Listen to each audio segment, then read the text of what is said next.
Alrighty, welcome back to Mecha Mondays. I'm your intrepid narrator Fragath, and today, slash pilot even, and today I have gone spelunking in my wall and dug up, come on, there's the button, Lethal Heritage, uh, which is from the Blood of Kerensky trilogy. It is volume 1.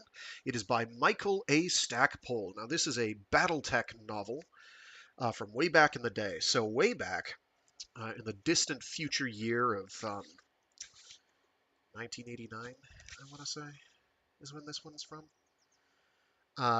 Yeah, this one's from 89. So, back in the late 80s, I forget when exactly the clan stuff started emerging. Basically, a big quantum shift that FASA were doing with Battletech was they were introducing the clans, um, which all have like a spirit animal, and I'm not going to do a tremendously detailed breakdown of the Battletech setting, but I will give a smidge of background here. There is, in fact, a glossary at the end of this um, that explains a bunch of this. Um, but basically, so the setting of BattleTech was set to be irrevocably changed by an invading force, not of aliens, but people who had left the populated and colonized galaxy at the time, and decided to come back for reasons. And it's kind of this clash of technology because in the inner sphere, the existing human civilization that was there, humanity has kind of regressed a bit technologically. We've lost a bunch of cool toys over the years. We can't make new things as well. Um, but the stuff that we have, we can generally maintain. But a bunch of stuff has been lost. But the clans, however, have innovated in ways that they haven't. So, but they're at a roughly comparable tech level. But the clan stuff is generally better. Culturally, they're rather different for reasons that become clear as soon as the word Bachal shows up. Um, Now, concurrent with this big addition where they were adding FASA was adding a bunch of new uh, items, stat sheets, and mechs to their game, they also did a huge media push. And this book is kind of part of that. Um, oh wow, this even has a map of the inner sphere. Glorious. I'm very happy to see that. Basically they're doing this big media push. So there's a ton of books that get published around this time, this period in time, uh, some of which fell into my possession one way or another. Um, some of my collection of Battletech novels I have read. Some of them I have not because I was like, oh, here's a small wall of them at a used book sale, or oh, here's some at a library sale. I'm going to snag these. I'll get to them eventually. And then didn't. This, regrettably, is one of them. And I say regrettably because in looking for cover art for this, it's been republished multiple times. So it's probably good. Now, I saw Stackpole, and I was like, oh, Michael A. Stackpole. That guy, he's done Star Wars fluff. He's done um, other fluff. He's done a lot. He's like Kevin J. Anderson. You give him a verse and he'll make fiction for it. Kevin J. Anderson, of course, would go on to do the prequel Dune books, which I have opinions on. Um, he works better in a setting where he's not, revealing the dark, sordid history of how the setting works, I guess. Um, but Stackpole, I guess, never quite got that degree of notoriety. Well, he didn't get his name attached to Dune, so there's that. Um, but respectable. So I'm like, oh, this is good. And so I flip through it, seeing, oh, okay, what of this do I recognize? Do I recognize any of it? None of it's ringing a bell. So if I have read it, it's been 20 something years, and I don't remember any of it. 20 something, Jesus, it might be longer than that. Um, So this one, where is this taking place? Let's see. Oh, here's the back of the book. The back cover says, "They are coming. From beyond the periphery comes a threat, a military force of unknown origin. Nothing we have can stop them. Their power, speed, and ferocity are unparalleled. Some of the finest warriors and ablest units have challenged them and failed. No force from the inner sphere has faced them and won. The clans, an alien juggernaut whose sole reason for being is battle, a race that selectively breeds itself for combat. Humanity's only hope is an alliance of mortal enemies. The Federated Commonwealth and the Draconis Combine, interstellar empires at war for 300 years, must now stand side by side or face certain destruction." So, the Federated Commonwealth and the Draconis Combine are both factions in the Inner Sphere, in the Battletech universe. Um, and so this is basically the clan invasion, which is happening in, what, 3052 in the in-universe timeline. I believe that's the clan invasion. It's 3050 something. Call it 3052. When did Tukayid happen? Does this cover Tukayid? I don't think it covers Tukayid. If it does, I have to learn how to pronounce Tukayid, which would be embarrassing. That might be part of the trilogy, but I don't know that it's here. I don't see Tukayid mentioned. Flipping through, but that doesn't mean it's not there. There will be, because the Draconis Combine is involved, there will be a certain degree of Japanese-inspired material here. Um, the Draconis Combine is kind of the nope. This might actually do Tookie it. Oh no. Uh, this series might. I don't know that this will. Some of this looks familiar in terms of the build-up. Yes, and incidentally, the Japanese adjacent material does in fact involve saying things like, "The intruder pulled off her back balaclava, which let her long blonde hair spill down over her shoulders. 'Konbanwa, Kanrei Kurita-sama,' she offered in flawless Japanese to the man standing on the balcony. 'I bring you the greetings of Colonel Jamie Wolfe.'" So, expect this to be a smidge cheesy. This is the sort of thing you couldn't make now.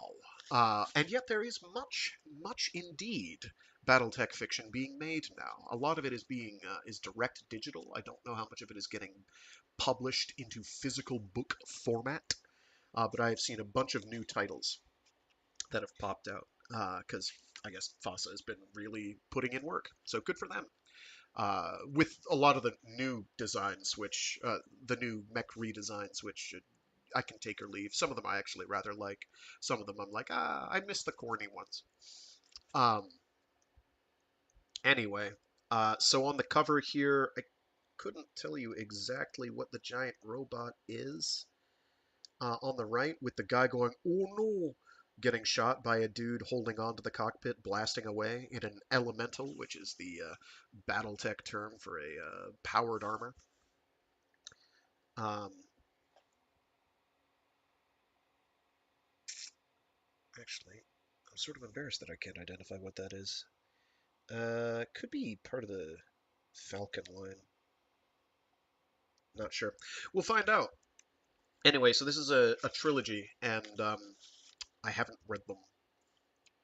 I do have a lot of my collection doesn't have all of the entries in a series, sadly. Um, but them's the breaks. Suffice it to say, much like Warhammer 40k, this has a grand literary tradition of sorts. Um, let's see, is there anything else I need to know here going in, flipping through the first couple pages? Is it going to tell things that need to be said? I don't know for sure. Okay, yeah, this is build up to clan invasion. Um, how much does it cover? This is like as it's happening. Okay. Okay. Yeah. So later volumes probably have the Battle of Tukayid, which is kind of the defining, hey, by the way, this is the Inner Sphere's first major victory. One of its first major victories. There's actually a couple that are adjacent, but it's one where the clans get spanked. Whereas up until that point, they just don't care because people aren't. They're playing a different game than everyone else, and then everyone decides, or some people decide, it would be a good idea to just flip the script, and it works. And they don't adapt well. Well, the clan in question that gets smoked doesn't adapt well. Man, this takes me back. Anyway, that's enough blather from me. There are a shocking number of covers for this, so we will get to see most of them.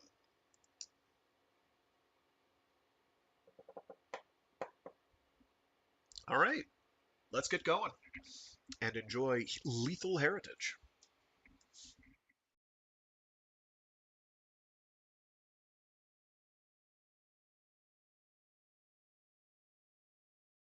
I should note, as I did in the stream description, that as I have not, to my knowledge, read this one before, it is probably going to be rougher than usual because I'm going to be sight reading it. My bad. With proper planning, I would have dug harder and longer for one that I knew I had read, but if I had been that kind of a person, I would have planned ahead in the first place. So now we get to have fun reading a book maybe I haven't read before. So that's cool. We'll have an adventure together.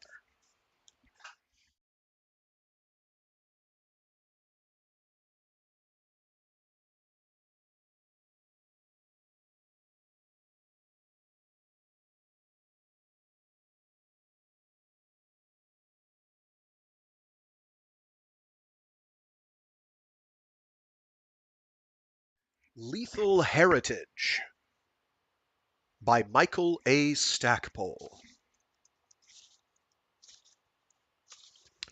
Prologue. Outreach. Tikhonov Free Republic. 16 August 3030. The fiery-haired mercenary Natasha Kerensky walked into Colonel Jamie Wolfe's office without knocking or hesitation. She held the yellow sheet of paper out for his inspection, but he looked straight through it and her. Seated behind a cluttered desk, he leaned back in his chair and pressed his hands together, fingertip to fingertip. Only the rise and fall of his chest told her he was alive. She kept her voice soft and friendly, both of a volume and tone her troops would have sworn she could never manage, and placed the paper on his desk. "I thought you'd want to see this immediately, Jamie. It came in over Field Marshal Ardan Sortek's signature. The Tikhonov Republic has, at Prince Hans Davion's suggestion, given us free and clear title to outreach." The news brought animation back to Wolfe's face. Though a small man, he gave off an aura of strength, and his presence was commanding. Still, long years of almost constant warfare had taken their toll. His once black hair was shot through with white, while the lines around his eyes and creasing his forehead showed how heavy had been the weight of some burdens. The slump in his shoulders told that he knew more difficulties were in the offing, but the glint in his gray eyes left no doubt he would face what he must. He gave the Black Widow a smile. "Yes, Natasha, thank you. This is welcome news indeed." Kerensky glanced out through the arched window near Wolfe's desk. "I thought we'd have more trouble getting this world for our home. I assumed Hans Davion would be determined to keep it once he heard we wanted it." Wolfe shrugged. "Davion is well aware that Outreach was once the warrior world. He knows that the Star League's army used to hold their martial Olympics here, and that not quite all of the useful equipment has been stripped from it in the 3 centuries since General Kerensky and his Star League troops left the Inner Sphere forever." The dying sun burned highlights into Kerensky's hair as she turned to face him. "Do you think Davion knows exactly how much equipment is left?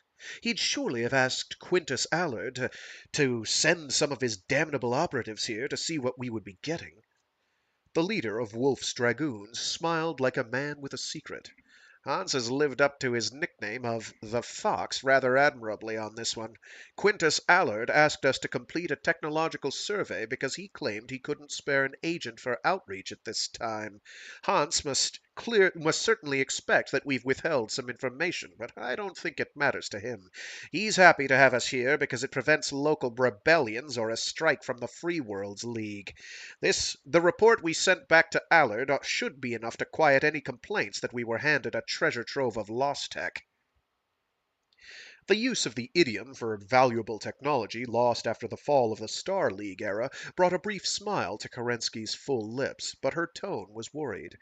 Is our own survey complete yet? Is there enough equipment here for our needs? Wolf shook his head and steepled his fingers again. It looks as though things like computers and obvious manufacturing resources were carried off long ago, but I don't think anyone out there even guesses at the vast complex of stuff under the surface here. We've got the facilities we need to repair and manufacture battle mechs, but whether it's enough to complete our mission is hard to say. She fairly trembled with irritation. You can't still be clinging to the idea that we have a mission, can you? We've done what they required of us. I say we should get ourselves healthy, get our machines at 110%, and go kick some tail. The widow's outburst made Wolf smile in spite of himself. Natasha, he said quietly, I'd like nothing better, but you know I can't agree to that. You also know that the others won't be able to stop them. We've been entrusted with a duty that we cannot abandon. Natasha leaned forward over his desk. It's impossible, Jamie. That's what I know. For the last 25 years, we've fought for every great house in the inner sphere, and we fought against every house, too. We know their strengths and weaknesses. We know it's hopeless. Wolf stood abruptly and paced the length of the room. It's not hopeless, Natasha. Some of them show promise. We have a place to start.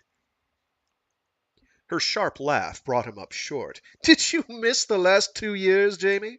2 years of a war that's left everything changed, including us.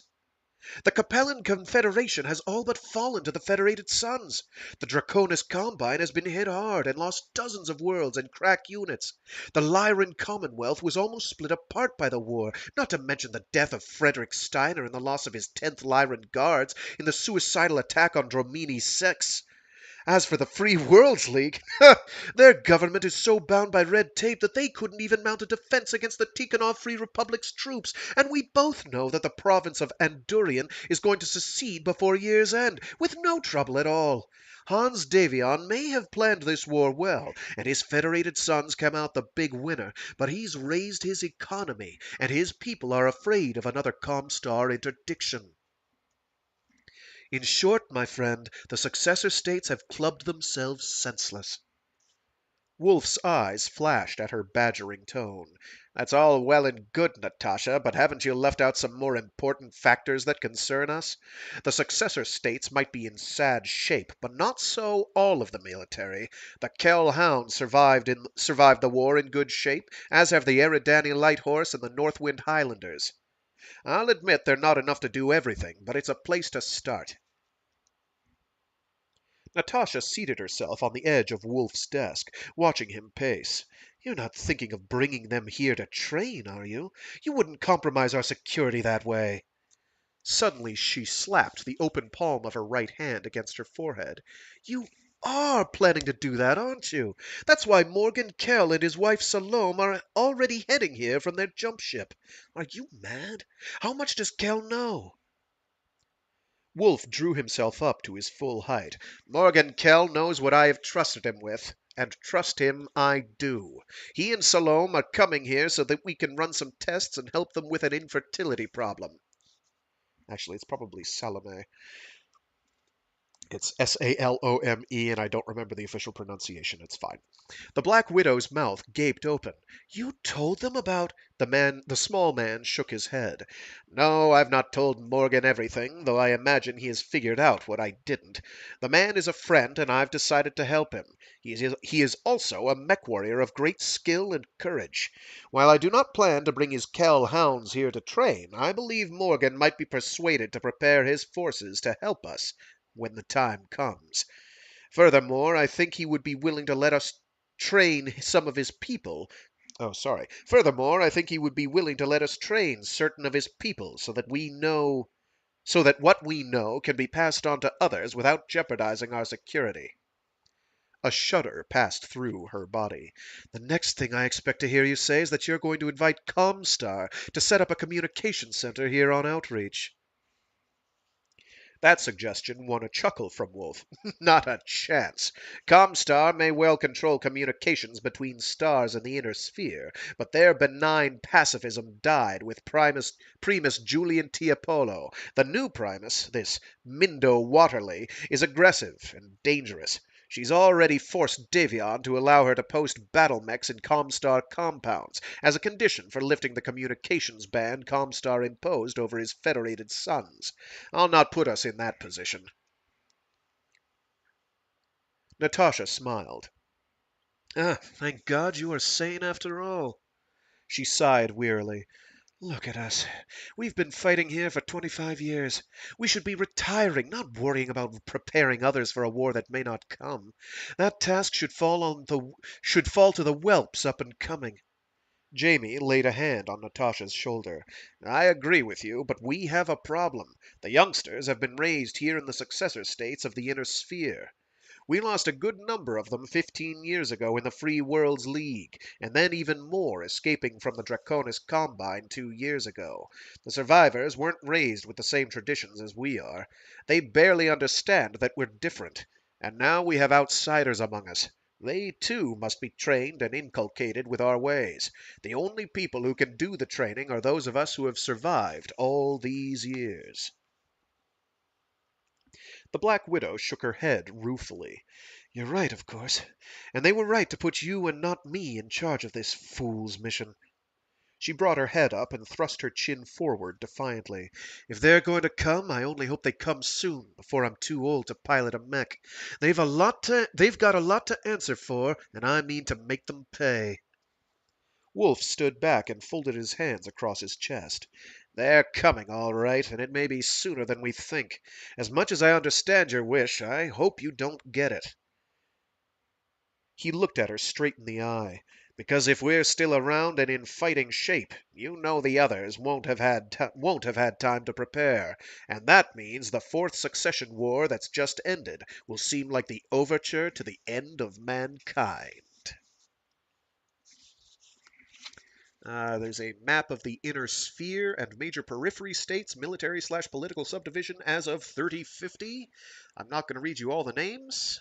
Suffice it to say, at this point, the Rasselhag Free Republic, the Federated Commonwealth, the Free Worlds League, the Capellan Confederation, the Magistracy of Canopus is still around, as is the Taurian Concordat, the Federated Commonwealth, the Draconis Combine, the Outworlds Alliance, and, the St. Ives Compact are all still kicking. Listed as well up to Galactic North, relatively speaking, is the Greater Valkyrit, Oberon 6 in the Oberon Confederation, and Elysian Fields, which is, it's up there. Anyway, I don't remember which of those are relevant. Oh, here we go. We have a map of the Inner Sphere Coreward Sector, which is that galactic northern portion. It's not really galactic north. I'm wrong. I forgot the orientation of where it stretches to the core. Anyway, it zooms in a bit, which covers the area of the upper part of the Federated Commonwealth, the Rasselhag Republic, and Draconis Combine. Anyway, if people have a better eye or memory for what those maps say, great. Otherwise, I'll try and find one. So, thus opens Book 1, Shadow of the Beast.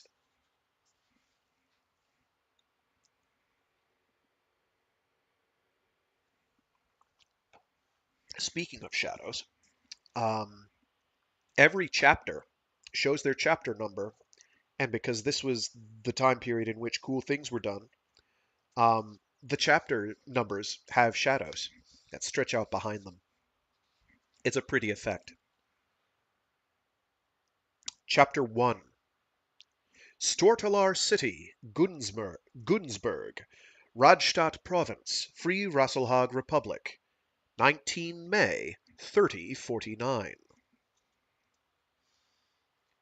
Feeling like a spy trapped light years behind enemy lines, Phelan Kell forced him Phelan Kell Phelan Kell Phelan Kell forced himself to walk nonchalantly into the smoky beerhouse. For the first time this evening, I wish I'd listened to Jack Tang when he forbade me to head out on this search. Someday I'll learn he's not giving orders just to hear himself talk. The young mercenary squinted to pierce the gloom, but made no effort to remove his mirrored sunglasses. I might have been stupid enough to wander off the reservation, but I'm not removing my disguise, especially not in here. Come on, Tyra, be here. When someone touched his arm, Phelan swung around instantly and nearly jumped out of his skin at the sight of the Gunzburg Eagle's uniform. At that moment he thought he would have to fight his way out of the Alt Ingar, but then he recognized the uniformed woman. Phelan's grimace changed to a smile, but died almost as quickly at the fury on her face. "Are you crazy?" she hissed, her tone as wintry as the night winds howling in the streets of Stortalar City. She jerked Phelan away from the door and back into a darkened booth. "What the hell are you doing off the reservation?" Phelan wedged his long, lean body into the shadowy corner. "Where is she, Annika? I have to talk with her." "I don't know, and right now I don't care," Annika Jansen said wearily. "But you've got to get back to the reservation, Phelan. You're only asking for trouble being out here." Phelan removed his glasses and hung them by an earpiece at the throat of the thick sweater he wore under the black parka. "I'm going to find her. If you think it means trouble for me to be found outside the mercenaries' quarter, wait and see what happens if I don't find Tyra tonight." Annika grabbed Phelan's bald right fist in both her hands. "Damn it, Phelan, don't fight me on this. If you recall, I backed Tyra's play concerning you to the hilt. Don't act stupid and make me regret it." She snorted with exasperation. "I should have seen it wouldn't work." Phelan relaxed his fist, but the tension in his body remained. "Not you too, Nick." A sour expression drew his black eyebrows together. "I thought you were free of the anti-mercenary feeling that runs through the Republic." "So did I." She matched Phelan's green-eyed stare with one of his Arctic blue. Oh. She matched Phelan's green-eyed stare with one of Arctic blue and forced him to yield. "You Kellhounds, during this unplanned stay in Stortalar City, have done a great deal to explode the myth we Rasselhagians hold so dearly." Phelan laughed angrily. "A myth you cling to like a drowning man." Annika tightened her right hand, letting the nails dig into his wrist. "There you go, making me wonder if I'm right to give you a chance at all. Just when I'm about to agree with you, you take a cheap shot that gets my back up. I don't deserve that, and you know it." Phelan looked down and picked at the set of initials carved into the lacquered tabletop. "You're right, Nick." His eyes came back up. "Sentiment among the hounds has gotten nastier now that we're leaving. You know that the merchants in the restricted zone have gouged the hell out of us, and that there are citizen groups patrolling the area just waiting for some excuse to bust mercenary skulls." Annika winced as she nodded in agreement. "And I don't like it any better than you. But can't you see that even though Rasselhag is a young nation, we fought for centuries to win back our independence from the Draconis Combine. Then, just when we thought we had it, with the Combine's blessings to boot, we had to fight renegade Combine soldiers in the Ronin Wars. A lot of mercenaries deserted our cause because of technicalities in their contracts, and that left a bad taste. People here resented the Mercs even more when we had to turn around almost immediately and hire more to supplement our armed forces to hang on to freedom. Is it any wonder so many of us hate mercenaries?" "No, I don't wonder about that," Phelan said, a twinkle in his eyes. "In fact, with so much of the resentment coming from the Royal Rasselhag army, I'm proud to count you and Tyra as friends, even if you are aerojocks." Annika grinned. "Someone has to teach you dirt stompers some manners." Phelan raked a hand back through his thick black hair. So where is she? Annika stiffened. I told you before that I don't know. The young mercenary's eyes narrowed. But what about the other half of what you said? You do care where she is, Nick. Phelan chewed his lower lip for a moment. I bet you're out looking for her yourself, aren't you? Annika stared hard at Phelan. Yes, I do care where she is. She's my wingmate and my flight leader and my friend. Your deduction about why I'm out tonight, however, is grossly off the mark. In point of fact, I was out looking for you. She pointed at his parka and the mirrored sunglasses. Did you really think that borrowing a house guard's jacket and wearing those glasses would disguise you? You're brighter than that. Her remark struck home, kindling both anger and frustration. This is getting to be a majority opinion, Felon. Perhaps I'm not that intelligent, Lieutenant Janssen.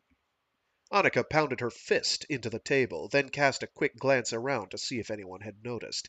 There you go again, she said in an angry whisper. Most of the time I forget you're just an 18-year-old kid because you act so much more mature. Felon's eyes focused distantly. Growing up in a mercenary company doesn't give you much of an opportunity to be a kid. Especially if your father is a living legend and your cousin is heir to the thrones of the Federated Suns and Lyran Commonwealth. Everyone treats you as though you're different. Which is in his head, that last bit. Not much of a chance to be a kid at all. This is not the place to be making up for lost time, Annika told him. You go from being intelligent and understanding to pig-headed and pouty in an instant. No wonder the Nagel ring bounced you out when it had the chance. Felon's head came up sharply, but he said nothing. How could you? I thought you were a friend. He stared at Annika, unbelieving, then slid from the booth and pulled his glasses onto his face like a mask. Annika grabbed his left wrist to turn him back to face her. Listen, Felon. The outrage in Felon's voice cut her off. No, you listen, Nick. I don't know what Tyra said about my leaving the academy or what she told you about the honor board's findings.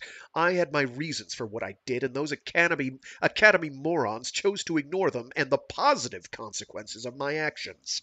Well, I didn't need them, and I don't need you patronizing me and trying to direct my life. He loomed over her, but never lost control of his fury. One thing I do know is, no matter why Tyra told you about all that, I know she wouldn't have done it if she knew you'd use that information. You've betrayed my trust. Her trust, even, is what he said. You've betrayed her trust. He straightened to his full height and zipped up the black parka to his throat. Tell her I was looking for her, or don't, as you wish.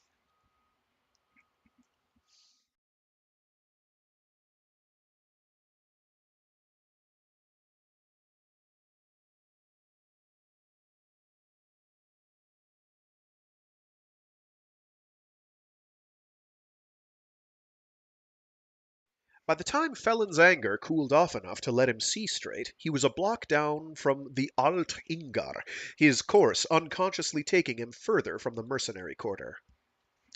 Damn it, Felon, you totally and utterly blew it. Nick's been the only Rasselhagian who's not told Tyra she's crazy for continuing to see you after finding out who and what you are. She was probably just trying to keep you from getting into trouble. Her remark might have been out of line, but it was the only way she could get through to you. He hunched his shoulders against the coals, then fished mittens from his pockets and pulled them on.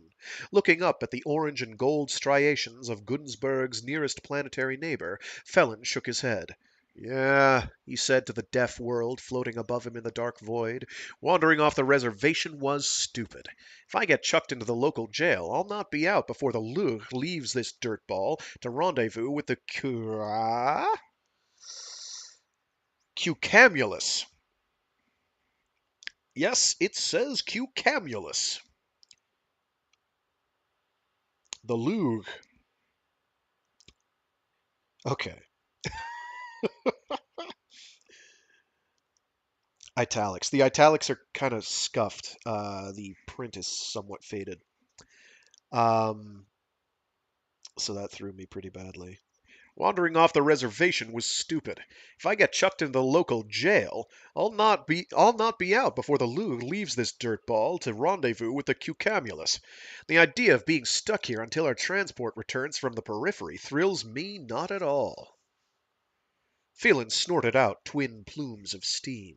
And it would be just one more instance of how insubordinate you are. Jack Tang is going to have your head for this little outing. Why do you have to be such a loner? Just like Tyra, the people in your lance would be your friends if you gave them time. Time. That's the key, isn't it? You're always in a hurry to do what you think needs to be done. That means Felon answers only to Felon, and that's what lands you in so much trouble. And your familiarity with trouble is what keeps most people back. No one in his right mind wants to play toss with live munitions. As Felon crossed the snow-dusted cobblestone street and started back towards the outskirts of Stortalar City, the holographic display on the wall of a building flashed to life with a new advertisement. The image of a silver-maned, gray-bearded man burned onto the screen. Dressed in a military uniform, the man gave off great power and vitality. He greeted the nearly deserted street with a confident smile, but the jagged scar that ran from over the man's left eye down into his beard robbed the smile of its warmth. The expression faded to a more serious one as the man began to speak and the translation scrolled across the bottom of the screen. Though Felon could not read the text written in Swedenese, the bastardized Swedish and Japanese dialect used by most people on the planet, he knew it to be an admonishment by the planet's military governor that the people of Rasselhag pull together and help create an even stronger union. Is it so easy as that? Felon thought bitterly as the message droned on. Is it so easy for people to abandon themselves to some greater cause? Don't they ever question the motivations of their leaders? Don't they ever look out for themselves? What does one do when his loyalty to a great cause comes in conflict with his own best interests?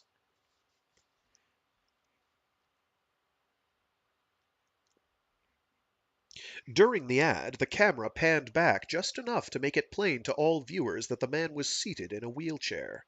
Felon shook his head as the image faded slowly to black.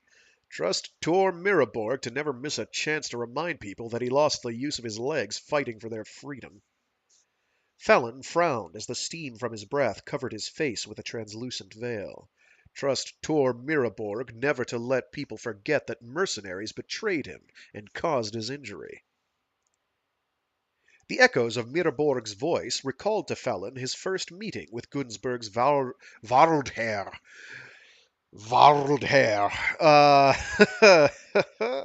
Which sounds like world hair. Man.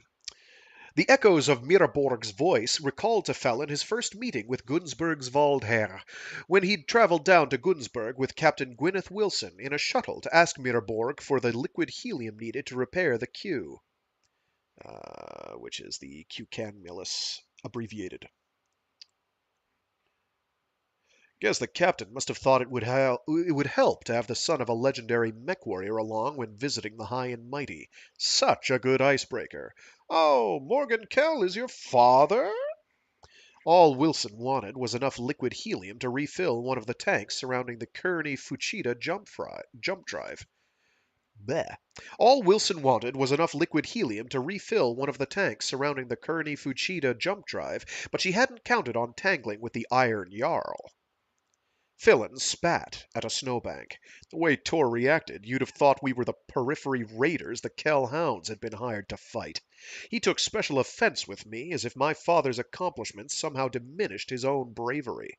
Of course, I didn't help things by bristling as he insulted my parents. Phelan stared at the Waldherr's stern visage as it appeared on another holodisplay set further down the street.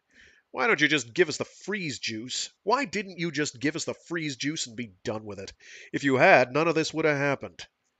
His chest tightened as he crossed the snowy street to a row of brick buildings. I'd not have met Tyra, and the Kell hounds would have been off fighting periphery pirates instead of being stuck here for 3 months. Stepping into the mouth of an alley shortcut he'd discovered, Phelan hunched against the cold and thrust his mittened hands deeper in his pockets as he walked. Couldn't do it the easy way, could you? Stars exploded into shimmering blue and gold balls as the roundhouse right slammed into the left side of Felon's face. The punch snapped his head around to the right and sent him flying back out into the street. Staggered by the blow, Felon clawed ineffectually at the air as he fell. His feet slipped on the icy layer beneath the powdered snow on the ground, and he crashed heavily to the roadway. Snowflakes burned on the bare flesh of his face. Scrambling to gather his limbs beneath himself, Felon shook his head to clear it. Jesus, I've not been hit that hard since Blake's blood. I've never been hit that hard. Gotta focus. His attempt to concentrate on his martial arts training was interrupted by a booted kick to the stomach that flipped Felon over on his back. A wave of nausea washed through him as he continued to roll onto one side and then vomited. His attacker's derisive laughter mocked Felon's agonized moan. Snow crunched beneath the attacker's booted feet as he closed for another kick. Felon, lying on his right side, scythed his legs backward through his foe's shins, dumping the man onto his face. Striking before his enemy had time to react, Felon rolled to his back and snapped his left heel down onto the base of the man's spine. He didn't hear the crisp sound of bones breaking, but a harsh cry of anger and pain told him he'd hurt his foe. Unsteadily gaining his feet, Felon spat at the ground and wiped vomitus from his lips with the back of his right hand. "Now I can see you, you bastard! Come on!" The pain in his stomach made his words come in short, clipped bursts. He bent his knees slightly, lowering his center of gravity, and balled his fist. Fists, plural even. Beyond his downed assailant, from every tiny snatch of shadow that defined the buildings on the darkened street, human forms moved forward. Felon's heart sank. 4, 5, no, 6. You've really screwed up this time. If they don't kill you, Captain Wilson and Lieutenant Tang will. Focus, focus, Felon, or you're worm food. "Mercenary scum!" someone cursed. "Take our money, take our women. We don't need your kind here." Felon pulled off his glasses and tossed them backward. They know about Tyra. This is going to be nasty. The Kell hound forced himself to relax for the second or two it took the mob to gather its courage and attack. He let his head bob for a moment and let his hands hang limp, as though the effects of the initial punch had not worn off yet. As they moved toward him, Felon's years of training allowed him to spot which of the approaching men could hurt him most. There, that trio of them. If I take them first, then the others might scatter. The mercenary slid a half step to the right and jabbed straight out at his nearest attacker. His punch crushed the man's nose, whipping his head back to the right. The man spun away, careening into a second attacker and knocking him aside. Felon pivoted on his right foot, turning his back to this opening in the circle of enemies, and expanded it by lashing out with his left fist to catch another man in the throat. Spitting and coughing, that man went down, but his defeat did not daunt the trio still standing. The centermost man, a burly, bull-necked individual, burrowed in low and fast. Felon straightened him up with a knee to the face, but his bulk just carried him forward. He locked his arms around Felon's waist, pinning the mech warrior in place as the other vigilantes closed in for the kill. Felon desperately rained blow after blow on the head and shoulders of the man holding him. The Kell hound ducked and dodged his head as much as possible, but his lack of mobility meant body blows found him an easy target. The thick padding of his parka and the sweater underneath prevented the punches from breaking any bones, but the pounding sent shockwaves through his stomach, kidneys, and lungs. A forearm smash to the side of the wrestler's head finally broke the man's grip and sent him off to the side. The Kell hound immediately moved so that the stumbling wrestler blocked another man's approach. Felon used the chance to turn around and face the man coming in on his right. He landed 2 quick blows on the man's chest, then rocked him back on his heels with a choppy uppercut. When the man dropped into a crumpled heap, Felon's hopes that he might actually escape soared for a nanosecond. Then, as he scanned the battlefield, his hopes crashed and burned. Damn, the guy who hit me first is up. Where? Silhouetted against the street lights, the first attacker eclipsed Felon's view of the street. His right fist again arced in toward the left side of Felon's face, but Felon saw the blow coming and ducked. As he pivoted to drive a short right jab into the man's ribs, his left foot slipped on some ice, dumping him down hard on his tailbone. A bolt of pain shot up Felon's spine and exploded in his brain. His pelvis felt as if it had been shattered in the fall, and the pain in his midsection numbed all sensation from his legs. Time slowed as his foe's left hand slammed down over Felon's right eye and blasted him back against the street. Sprawled out like a dead man, Felon's view of the world went black for a second or two, but snapped back into stark and painful detail as fingers tangled themselves in his hair to pull him into his sitting position. With his free hand, the mob's leader donned Felon's sunglasses slowly and deliberately. Something sparked in the back of the mech warrior's mind. I know you. That scar on your face and your pug nose. You're... Tantalizingly elusive, the man's identity could not penetrate Felon's storm of pain. The man let out a slow chuckle from his throat. The man let a slow chuckle roll from his throat. Should have stayed where you wanted, outcast, and you should never have presumed to be worthy of Tyra. At the sound of police sirens keening in the distance, Felon smiled. His assailant glanced over in the direction of the sounds and shared the mercenary's smile. Then his fist fell again and again.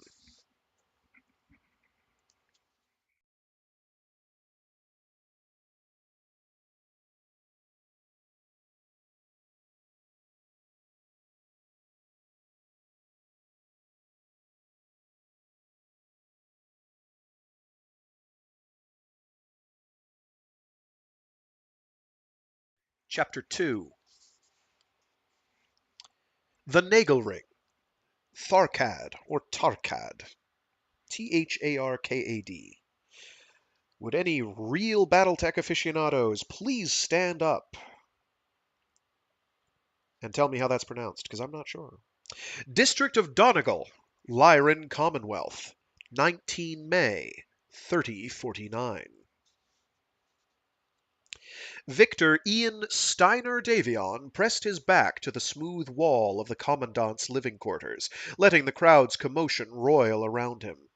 A faint smile touched his lips as he watched other members of the graduating class, wearing the same smart, dress-gray uniforms with sky-blue trim, guiding their parents, siblings, and guests through introductions with other people's proud kith and kin. It's funny to see how we change when family and friends from outside the academy come to visit.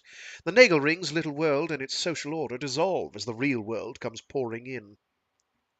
Victor's blond head came up and his smile broadened as his roommate stepped into and nearly filled the doorway leading from the Commandant's garden. Victor raised his hand and waved. Over here, Rennie. Tall and broad-shouldered, Renard Sanderlin acknowledged Victor's greeting with a smile and a nod.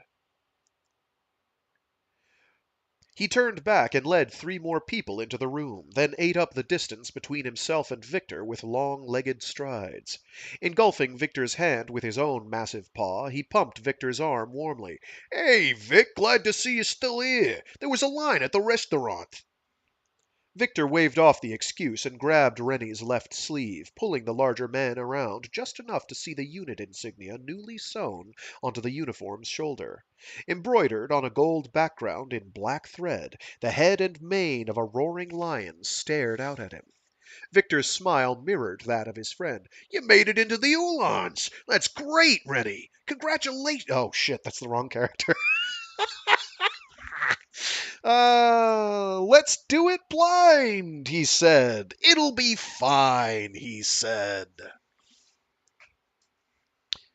Oh, hello, hard-boiled. Battletech. Found your channel recently and wanted to say thank you for reading cool books. Thank you.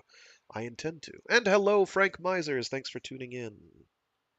You made it into the Uhlans. That's great, Reddy. Congratulations. Nah, he won't be that high-pitched.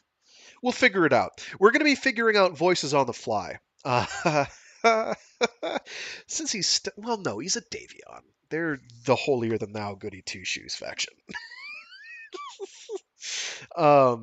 If it were the Steiners, they'd have a Steiner Scout Lance, which is as many atlases as you can stack. Why not? Ah, the memes write themselves. Kith? What does kith mean? It's one of those you hear, but you don't actually know the definition to, isn't it? I've heard kith and kin. It is, I think, friend related. Definition. I'm not doing. Come on. Definition of kith. Acquaintance or kindred. So it is kindred and kindred. Friends and acquaintances. Kindred more or less remote. Similar acquaintance or kindred. I love an etymology, actually. Is there an etymology? Ah, here we go. Kith comes from the Old English unpronounceable, which means kinfolk, neighbors, and also home, knowledge, and acquaintance. So, that's what it means. Well, I'm glad you love the voices, Hardboiled, because we're probably going to have to go through most of my repertoire because I didn't realize this was going to have, Davions involved as well as everyone else, as well as this Felon Kell guy, Felon something. What's his name? Yes, Felon Kell. Um, And because everyone in the Battletech universe is kind of an aggressive stereotype in some way, um, I can do that, and it's okay, sort of. My bros and fam, exactly. That's exactly what it's like. I've never actually looked up the definition of kith before, so it was worth doing. Okay. Victor's smile mirrored that of his friend. You made it into the Uhlans. That's great, Rennie. Congratulations. The embarrassed flush that began with Victor's enthusiastic response deepened as Rennie looked back over his shoulder at the trio he'd led across the room. Swallowing hard, he broke his grip on Victor's hand, then turned further to the left, and the group moved forward. God, where are my manners? Vic, these are my... Oh, Jesus! This is going to be that way, isn't it? God, where are my manners? Vic, these are my parents, Albert and Nadine Sanderlin. Victor released their son and extended his hand to each in turn. I'm most pleased to meet you. Albert Sanderlin wore a dark business suit, which Davion knew was brand new, both from the stylish cut and the uneasy way Rennie's father wore it. Nadine Sanderlin wore a formal gown of dark blue satin that complemented her slender figure. I think Rennie had it right. His mother forced his father to buy a new suit, then she made her own gown. She probably also sewed the Uhlans patch on Rennie's uniform. Victor then smiled at the beautiful young woman who completed the group. And you are Rebecca Waldeck. I recognize you from the holograph Rennie has on his desk, though I must say that it doesn't do you justice. Victor took Rebecca's extended hand and bowed slightly as he kissed it. Her dress, a gown of purple silk, might have been a year out of date, but on her it looked fresh and stylish. Rennie's mother smiled politely. Victor? She said hesitantly, waiting for Rennie to supply his roommate's family name. Rennie shot his mother a horrified glance, then relaxed at the amused expression on his friend's face. Mother, this is my roommate, Victor Davion.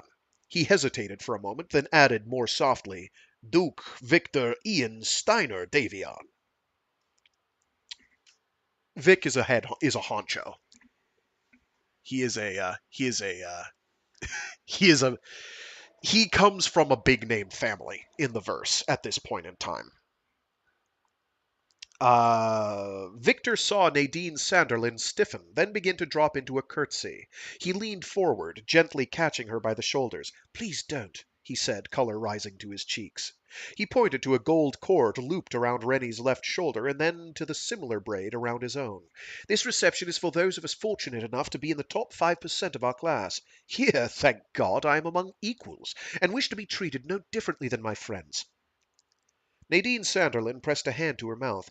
"Forgive me, Highness. I should have recognized you from the news holovids. It's just that you seem so much...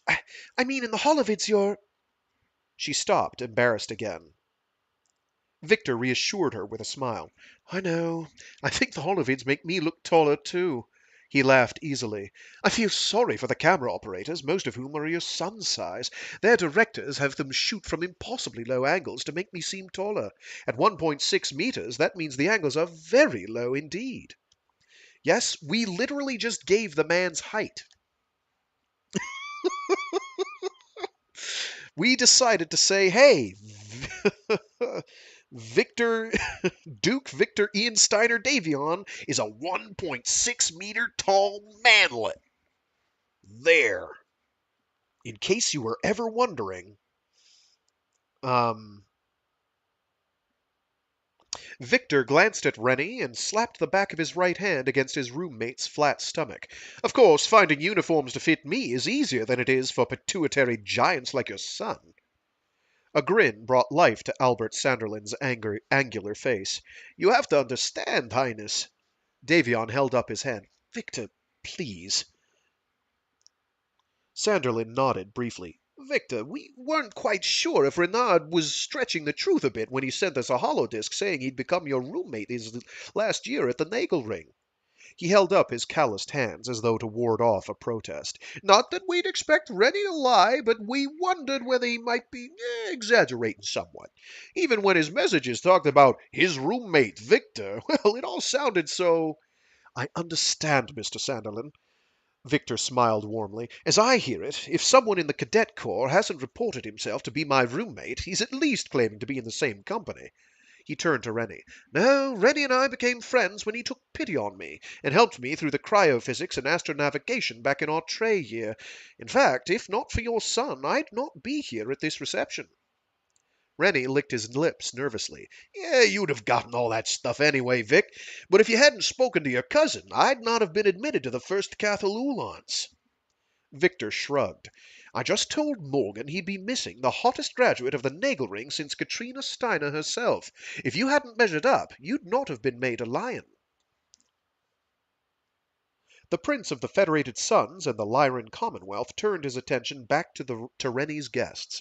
"Enough of this mutual admiration society. Rennie was very happy when he got the message you'd be able to attend our graduation, and he went sailing down the corridors of Kell Hall, whooping like a grazerang, when he learned you'd be coming along, Rebecca. When he learned you'd be coming along, Rebecca." There we go. The girl, her long blonde hair just a shade darker than Victor's, nodded shyly. "When Mr. Sanderlin offered to bring me to Tharkad to see Renard graduate, I couldn't say no." She twisted a simple silver band on the ring finger of her left hand. "We haven't seen each other since Ren left for the academy." Albert smiled proudly. That's the father, right? Yes. "The Quilla crop has been good in the past 2 years. Nadine and I promised ourselves a trip off Rijeka before we died, so we decided to do it now and see Randy graduate." Albert Sanderlin's voice trailed off as another cadet and his family expanded the intimate group.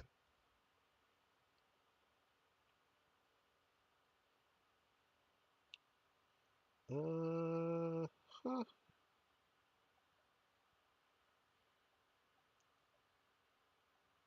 I don't know this guy.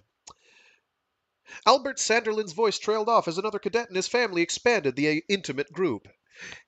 "Mother, father, I wish to present to you Duke Victor Ian Steiner Davion. Victor, these are my parents, Don Fernando Oquendo y Ramirez and his wife Lenore."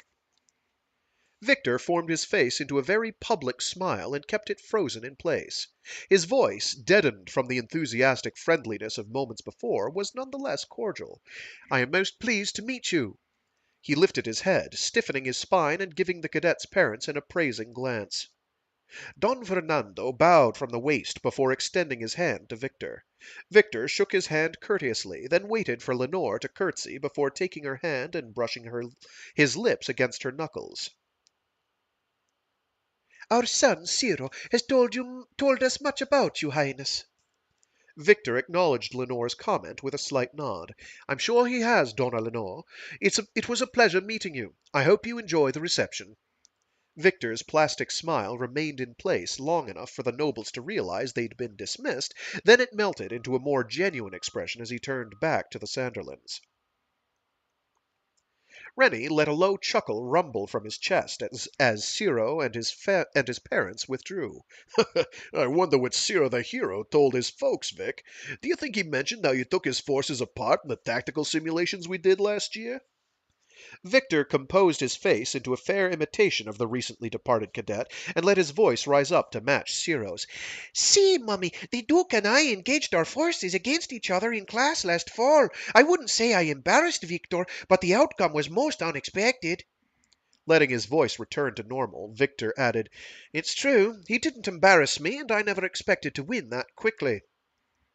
Rebecca looked back over her shoulder at Ciro, then frowned.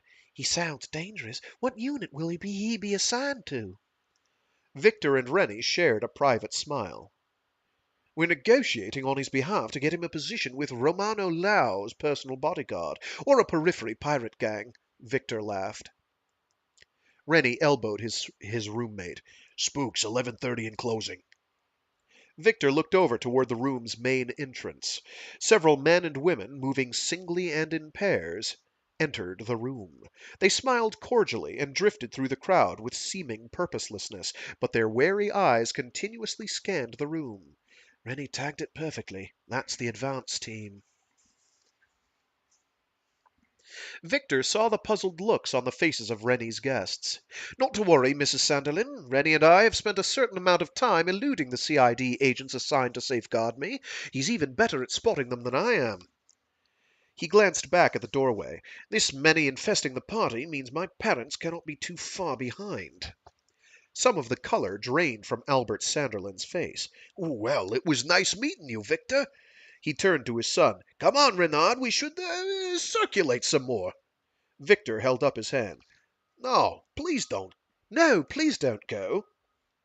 I'll get the characters right eventually. This is a fairly long book, too, so it could take us a while. Longish. I mean, 300 something pages. No, please don't go. Nadine shook her head slightly.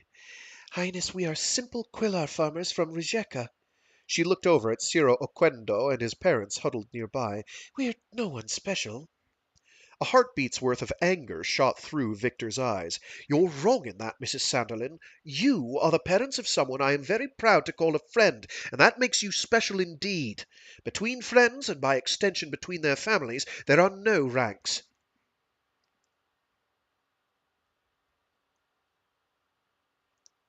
You've come all this way to see your son graduate and to see something of the rest of the inner sphere. You've endured a long trip, and I know well the physical strain caused by jumping from star system to star system. You called this a once-in-a-lifetime trip, so let's make it even more memorable. Victor dropped his eyes and his voice. Please do me the honor of letting me introduce you to my parents.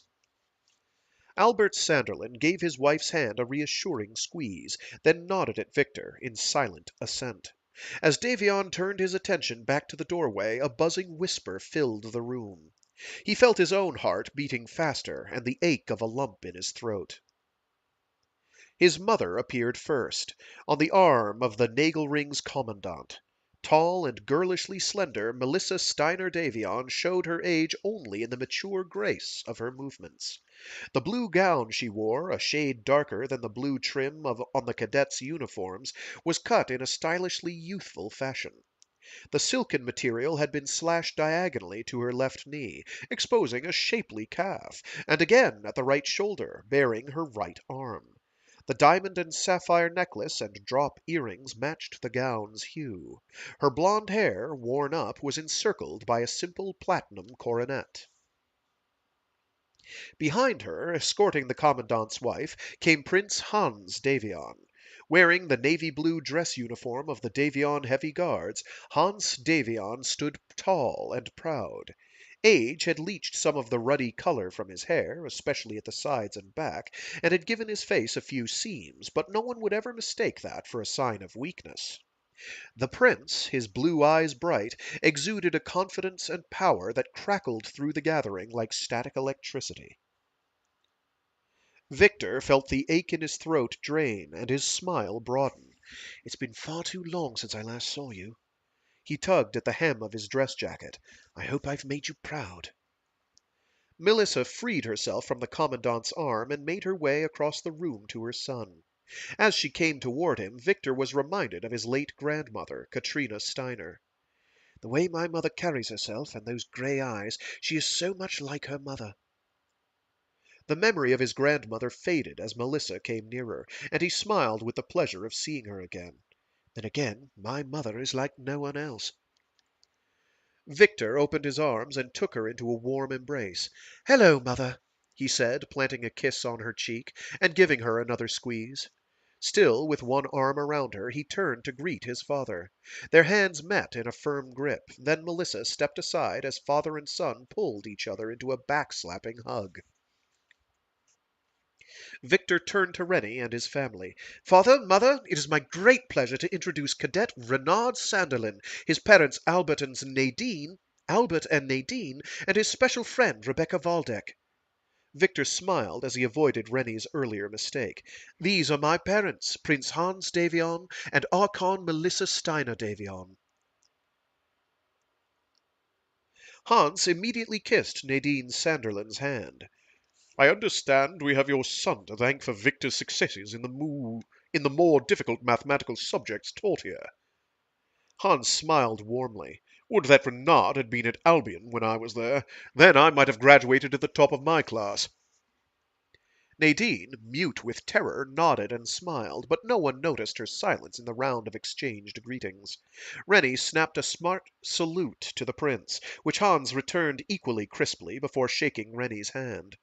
Melissa immediately won over Rebecca and Nadine by complimenting them on their dresses, and that unfroze Nadine's tongue enough that she could return the compliment.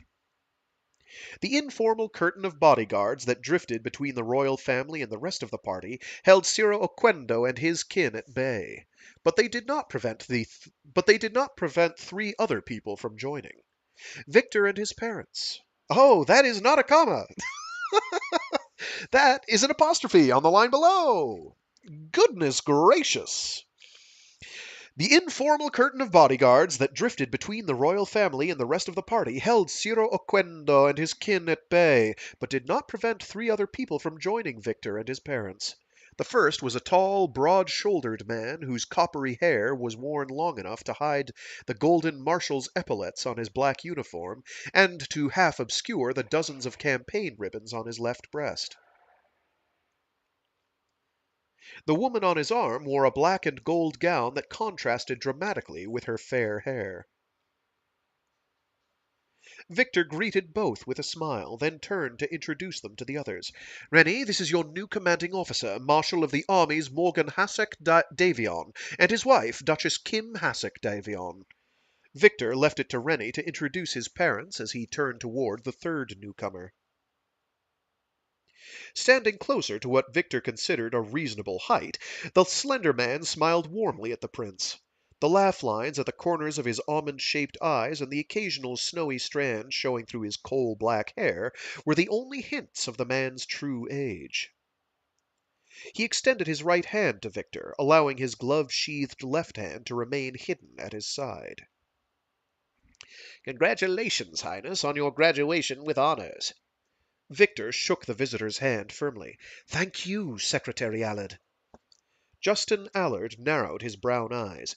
"You are aware, I believe, that no one has ever beat the La Mancha simulator scenario before." Victor raised an eyebrow. "But I've heard rumors that your son salvaged a victory from it in his final New Avalon Military Academy tests. In fact, news of Kai's success prompted me to try my solution." A mild look of surprise spread over Justin's face before he brought his expression under control. "Your intelligence gathering network is good, Victor. I'll have to look into the leaks, the Inama security." The younger man shook his head. "No crisis, I assure you. Just don't let my brother Peter near a diplomatic Hermes bundle again." Victor hesitated a moment. "Isn't Kai graduating this week as well? I mean, the ceremonies run concurrently, don't they?" Justin nodded, unable to totally mask his feelings. Yes, they do. I wanted to be there, but duty called, and so I am here. Victor heard no animosity in Justin's voice, only the matter-of-fact reporting of a situation. Will Kai's mother be able to attend? Pain shot through the intelligence secretary's dark eyes. I'm afraid affairs of state delayed her departure from the St. Ives Compact, but after he gets settled in his new posting, we will see him. I probably won't head back to New Avalon until next fall, but the detour will be easy to arrange. Victor raised an eyebrow. What detour? I thought Kai was joining the Heavy Guards, and they're stationed on New Avalon. Anyway, those were his plans during the year I spent as a transfer at Nama. I know he had good enough grades to make it. Hans Davion's spymaster smiled with fatherly pride at Victor's last comment. His grades were good enough, but he changed his mind. He told me of his decision 2 weeks ago when I met with him just before leaving to come here. He's been assigned to the 10th Lyran Guards. Kai asked me to congratulate you on his behalf and to express his gratitude for your half of the work you did together during your time at Nama. Victor nodded, smiling as he remembered Kai Allard. Before this week is over, I'll record a holodisk message, and we can arrange to have it waiting for Kai when he arrives at his unit. Victor turned and brought Justin into the circle, introducing him to everyone. Then, along with the others, he accepted a glass of champagne from a waiter's silver tray. Conversation in the room died as Prince Hans Davion turned to the crowd and lifted his glass high. I would like to offer a toast to our assembled sons and daughters, brothers and sisters, friends and companions. With pride in his eyes, he glanced at Victor and Rennie, then faced the crowd again. They are the future of the successor states, and we are blessed that so able a group is ready to fulfill such a mighty responsibility. Victor sipped the champagne, but tasted none of it. Deep down inside, father, I know you're right. I am ready for the burdens an accident of birth will thrust upon me. He swallowed hard. Still, I must dread the coming of that day, for it will mean billions of lives depend on my judgment, and a mistake made then will be irreversible. And a mistake made then will be irreversible.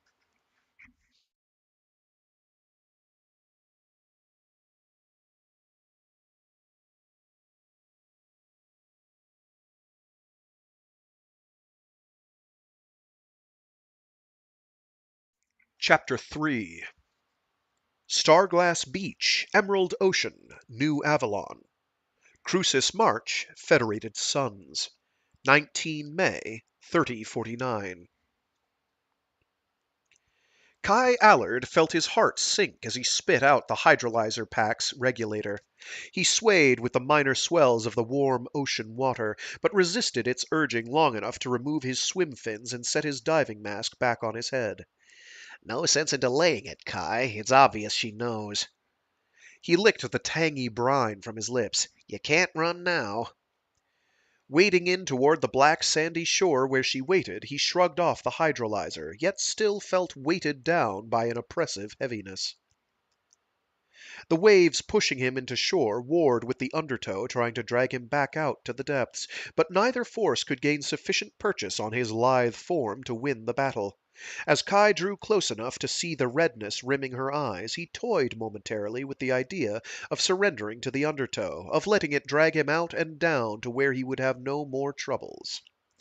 No, he told himself resolutely. Suicide's not an option for you, Kai Allard Lau. It would dishonor your parents, and that you must never do. Oh, that's the wrong emphasis. No, suicide's not an option for you, Kai Allard Lau. It would dishonor your parents, and that you must never do. Unless it's like comic books where the bolden thing is not the thing you say loud. Whatever. Anyway, you shouldn't dishonor your parents, because he said so. Sunlight sparked off the grains of ebon sand, making them blaze like stars. Kai tossed the hydrolyzer into the sand next to the towel he'd laid out earlier, then sent the swim mask and fins flying after it. Chasing the water from his closely cropped black hair with one hand, he turned to face her. Her uniform, the dress blues all Nama cadets wore for graduation, looked far too warm for the beach, and the incoming tide had already soaked the bottoms of her trousers. How long have you been here, Wendy? Kai tried to keep his voice neutral, but the woman stared up at him, then looked down as tears dropped to the sand. Not long enough, I guess. The mournfulness of her tone tore at him, but Kai knew that nothing he could say would help her. Feeling impotent and awkward, he just waited and watched as Wendy Sylvester fought to transform her emotions into words. Finally, her head came up again, and she pushed back tear-dampened strands of straw-blonde hair from her cheeks. I've been trying to figure out why you did it, but whenever I get that squared away, trying to fathom why you didn't tell me about it keeps crossing me up. She opened her hands, then tightened them back into fists again. I don't understand it. Everything was going to be perfect. She looked at him and took his silence as a negation of her words. I've told you again and again that I don't care that you're a couple of years younger than I am. It doesn't matter. Not at all. I thought you understood that. She paused and looked out toward the water, bringing Kai's awareness back to the sound of waves crashing against the shore. I thought I meant something to you, she said, looking up at him again. Kai breathed in slowly, filling his lungs with the salt air, but he was unable to meet her eyes. You do mean something to me. You mean a great deal to me, more than anyone else ever. He sighed deeply. Why can't you see it, Wendy? If not now, I would only have screwed it up later. I do love you. Do you? You have a curious way of showing it. I told you of my family's tradition. My mother and father, my grandparents on both sides, and for as far back as I have heard, all belonged to the Davion Heavy Guards. I grew up steeped in the lore of the Heavy Guards, and joining the Guards is all I've ever wanted to do. Kai finally met her stare. I know that, and I respect your family tradition more than you know. Wendy shook her head. A breeze coming from the sea blew her hair back from her face and rustled through the sea grasses behind her. I hear your words, Kai, but I see something different in your actions. Don't you understand? I wanted the same thing for you. She hesitated, waiting for some reaction, then continued on when he didn't give her one. Perhaps you thought I wanted to join the Heavy Guards because I was going to, because it's a family tradition for us Sylvesters to serve with our spouses in the Guards. Well, that's true. I won't deny it, but I wanted you to join the regiment for other reasons as well. Kai started to speak, but she held up her hand to stop him. Kai, I've seen you grow up so much in the last year. You were and are as smart as a whip, but until someone like Victor backed your plans, you were your own worst critic. Wendy squatted down on her haunches and picked up a piece of driftwood. You've never said much about your family life, but I know it can't have been easy. Your father was at the beck and call of Prince Hans. I've met him. Your father, I mean. And I know he's not a cold man, but he seems so private and so suspicious. That's good for a man heading up the intelligence secretariat, but it has to be hell on his children. Kai stiffened. You've got that wrong, Wendy. My father, a man who lived a lie for the good of his nation, and a man later trained to separate truth from deception, has kept nothing hidden from us, because he knew at any moment that he could be killed, and likely as not by my mother's sister, Romano Lau. He made a special effort to let us know his feelings and hopes for each of us. He might not always have been right there because of official duties, but he made certain we never felt abandoned or unwanted. That's a thought. Thought soliloquy. Wendy stood again, grasping the small gray stick in both hands. Your mother is the leader of a sovereign nation that she mostly rules from New Avalon so she can be with your father, but no matter how many summers you all spent together on St. Ives, it must have been hard sometimes. Something in her eyes pleaded with him to speak, but he couldn't. There's no denying I had anything but a normal family life, but who's going to say what's normal? I grew up knowing both my parents loved me and wanted to give me every opportunity to make the best of myself. Kai swallowed past the lump rising in his throat. They always taught me that nothing was beyond my reach. My God, Kai, say something! With a sharp crack, Wendy angrily broke the piece of driftwood in two. Romano Lau spends her time trying to kill your parents or your aunts and uncles. Dan Allard is off running the Kell Hounds, and your Aunt Riva won a Nobel Prize for her work in neurocybernetics. All these people have so much power, but none of them could take off a little time to be here for your graduation. How could they do that to you? Wendy sank to her knees as tears of frustration welled in her eyes. She flung the broken pieces of wood away from her. No, damn it! I told myself I won't let this happen. She looked up at him. All I wanted was for you to join the Heavy Guards, to become part of my family. I wanted to make a place where you could feel confident and secure. I was so happy that day we filled out our assignment requests and both listed the Heavy Guards as our first choices. She hung her head, letting her hair fall forward to hide her face. Then today I saw the assignment lists. I'm in the Heavy Guards, and you've been assigned to the 10th Lyran Guards. She spat out the name of the Commonwealth Regiment. The 10th Lyran Guards. She spat out the name of the Commonwealth Regiment as though it were some bitter poison. You'll be stationed on Scondia in the island of Skye. What did I do to drive you so far away? Kai shook his head. You did not drive me away. She snapped her head up sharply. Then why did you change assignments? Kai hesitated, heart pounding. If I had taken my first choice, we would not have served together. Anger pulsed through the vein in her forehead.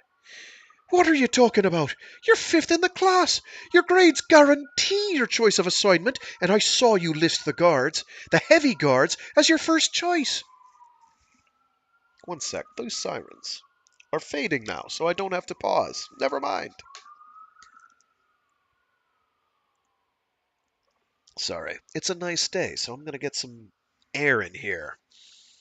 Her rage slammed into him like the waves against the beach. If I had taken my first choice, we would not have served together. Oh. If I had taken my first choice, we would not have served together, he repeated in a whisper. Even as realization of what he was saying dawned on Wendy's face, Kai droned on like a machine. My father met me to congratulate me on my posting before he left with Prince Davion to attend Victor's graduation. When I saw the listing for the Heavy Guards, your name was first on the alternates list. Oh, so he just barely beat her out. That's rude. He turned away as she covered her face with her hands. Just for a moment, Kai. Let her regain her composure, he told himself. But it was a lie, and he knew it. He was the one who needed the time to rein in his own racing emotions, but he forced himself to believe that everything would work out right. Wendy's voice was barely audible over the screams of the seabirds hovering over the shore. You did that for me? You threw away the best assignment in the armed forces of the Federated Commonwealth for me? The regiment is your home, Wendy. It was my performance in the La Mancha scenario that skewed the grade curve. If not for that, you would have had the grades to get into the Guards free and clear. Kai reinforced his voice with a confidence he could never feel about himself. There have been Sylvesters in the Heavy Guards since before the fall of the Star League. I could never usurp your place in the regiment. But if I couldn't get in on my own... Kai whirled, making his anger at himself burn in his dark eyes and fill his voice. Don't talk nonsense. Openings in the regiment fluctuate from year to year. We both know that. We also know your grades and test scores were better than half the people who entered that unit from NAMA last year. You've lived and breathed the Heavy Guards for as long as you can remember. To deny you the chance would have been a crime. But why did you get posted to a unit so far away? Wendy said. Why didn't you get an assignment here on New Avalon? Kai looked away. There were no other openings, he lied. She reached out and laid a hand on his arm. I won't believe you unless you look me in the eye when you say that. He refused to meet her stare. Believe it, Wendy. It's true. It's for the best. It's your family's tradition to marry someone from within the heavy guards. You grew up dreaming of just that. It might not be a problem at first, but sooner or later it would. And if not that, then you'd begin to resent the fact that you owed your position in the guards to me. I don't see how we could withstand those strains. Better for us to be apart, but keep our happy memories. Her hand withdrew. I see. She straightened up and brushed the sand from her trousers. That's it, then, isn't it? Kai nodded. Wendy mimicked his nod. Well, let me leave you with this, Coy Allard. Somewhere inside of you, you're terribly afraid. I don't know what you have to fear because you're brilliant and hard working. I'd hoped that together we could conquer your demons, but that's impossible now, by your choice. She moved closer and kissed him on the cheek. No matter what, I wish you the best of luck. But mostly I hope you discover that you're afraid, what you're afraid of, and how to deal with it. Until then, how will you ever be truly happy? Goodbye, Kai. I'll always love you. Kai stared at the spray from green waves crashing against the wet, black beach. He desperately wanted to to turn and run after her, to bring her back and explain everything, but he didn't. She would only try to solve the problem, and she cannot. That would not stop her from working at it forever if need be, and the effort would destroy her. Better she leave now and recover from it while she can. It is best. Kai dropped to one knee and picked up the two halves of the driftwood stick that Wendy had tossed down toward the shoreline. He tried to fit them back together, but the broken ends, swollen from the brief soaking, no longer fit with one another.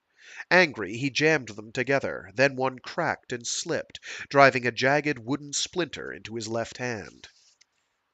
Damn it! Kai plucked the wood from his palm and sucked at the wound. The blood tasted bitter in his mouth. Idiot! How can you be so stupid? He sagged down onto the sand and lay back. Why couldn't you see that what you wanted for me would have destroyed me? You wanted me to become one with the heavy guards. You wanted to welcome me into that family and have me take pride in their traditions to uphold their honor. He shook his head.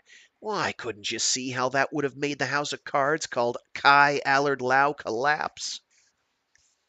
Kai lay his left hand on the beach where advancing waves could wash over it, and the wound in his palm. Speaking to no one but the gulls who mocked him, Kai let his pain infuse his words. You said that you hoped I'd discover what it is I'm afraid of. Well, I know.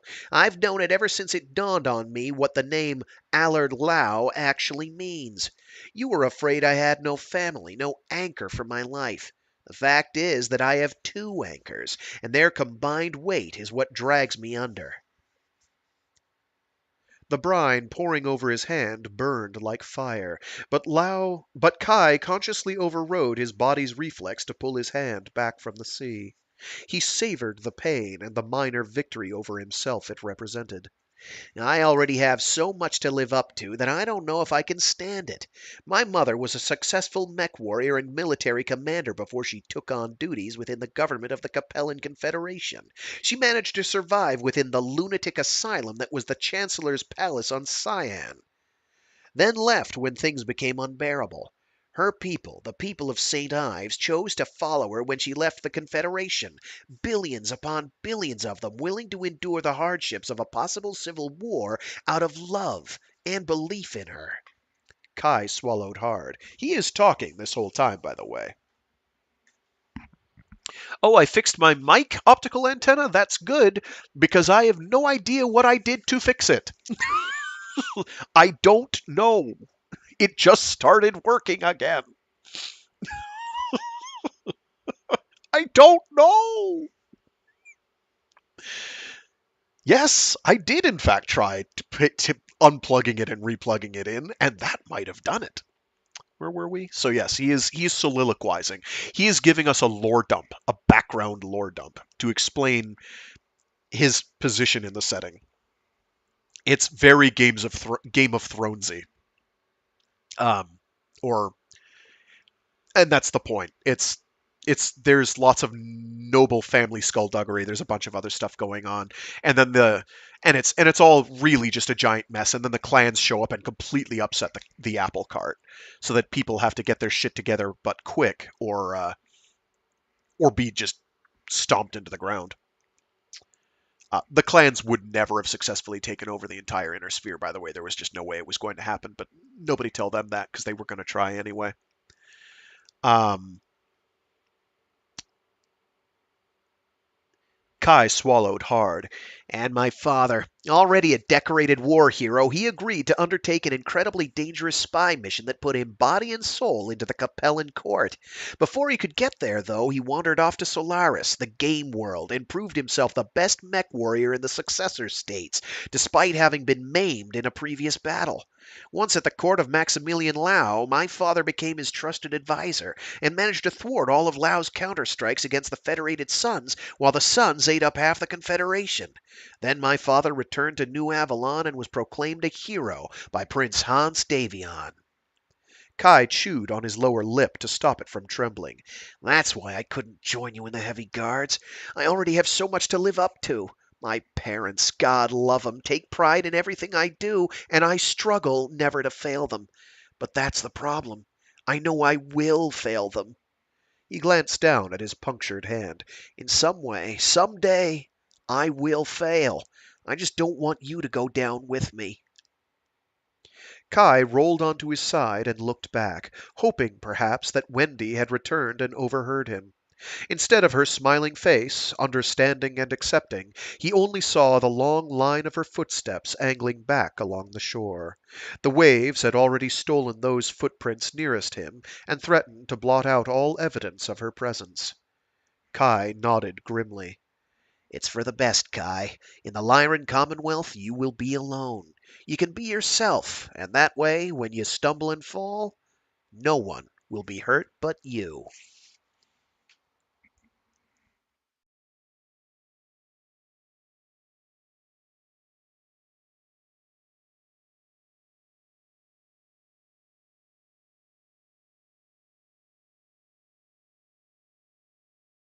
Let's do one more chapter, see where we are at that point. The font size is the font size is surprisingly small. So this is a rather denser tome than anticipated. We might be at this for a while. Chapter 4 Stortalar City Gunzburg, Radstadt Province, Free Rasselhag Republic. 20 May 3049. Tyra's mouth soured with fear as the Jarl Wards opened the door and pushed Felin Kell, half naked and barefoot, into Waldherr Tor Miraborg's waiting room. The mercenary stumbled forward a few steps, his normal, long-legged gait hobbled by the chains. He grunted and tried to straighten up, but the cruelly short length of chain binding the leg irons to his handcuffs snapped taut and kept him hunched over. Tyra shuddered at the sight of the man who had been her lover. My God, Felin, what have they done to you?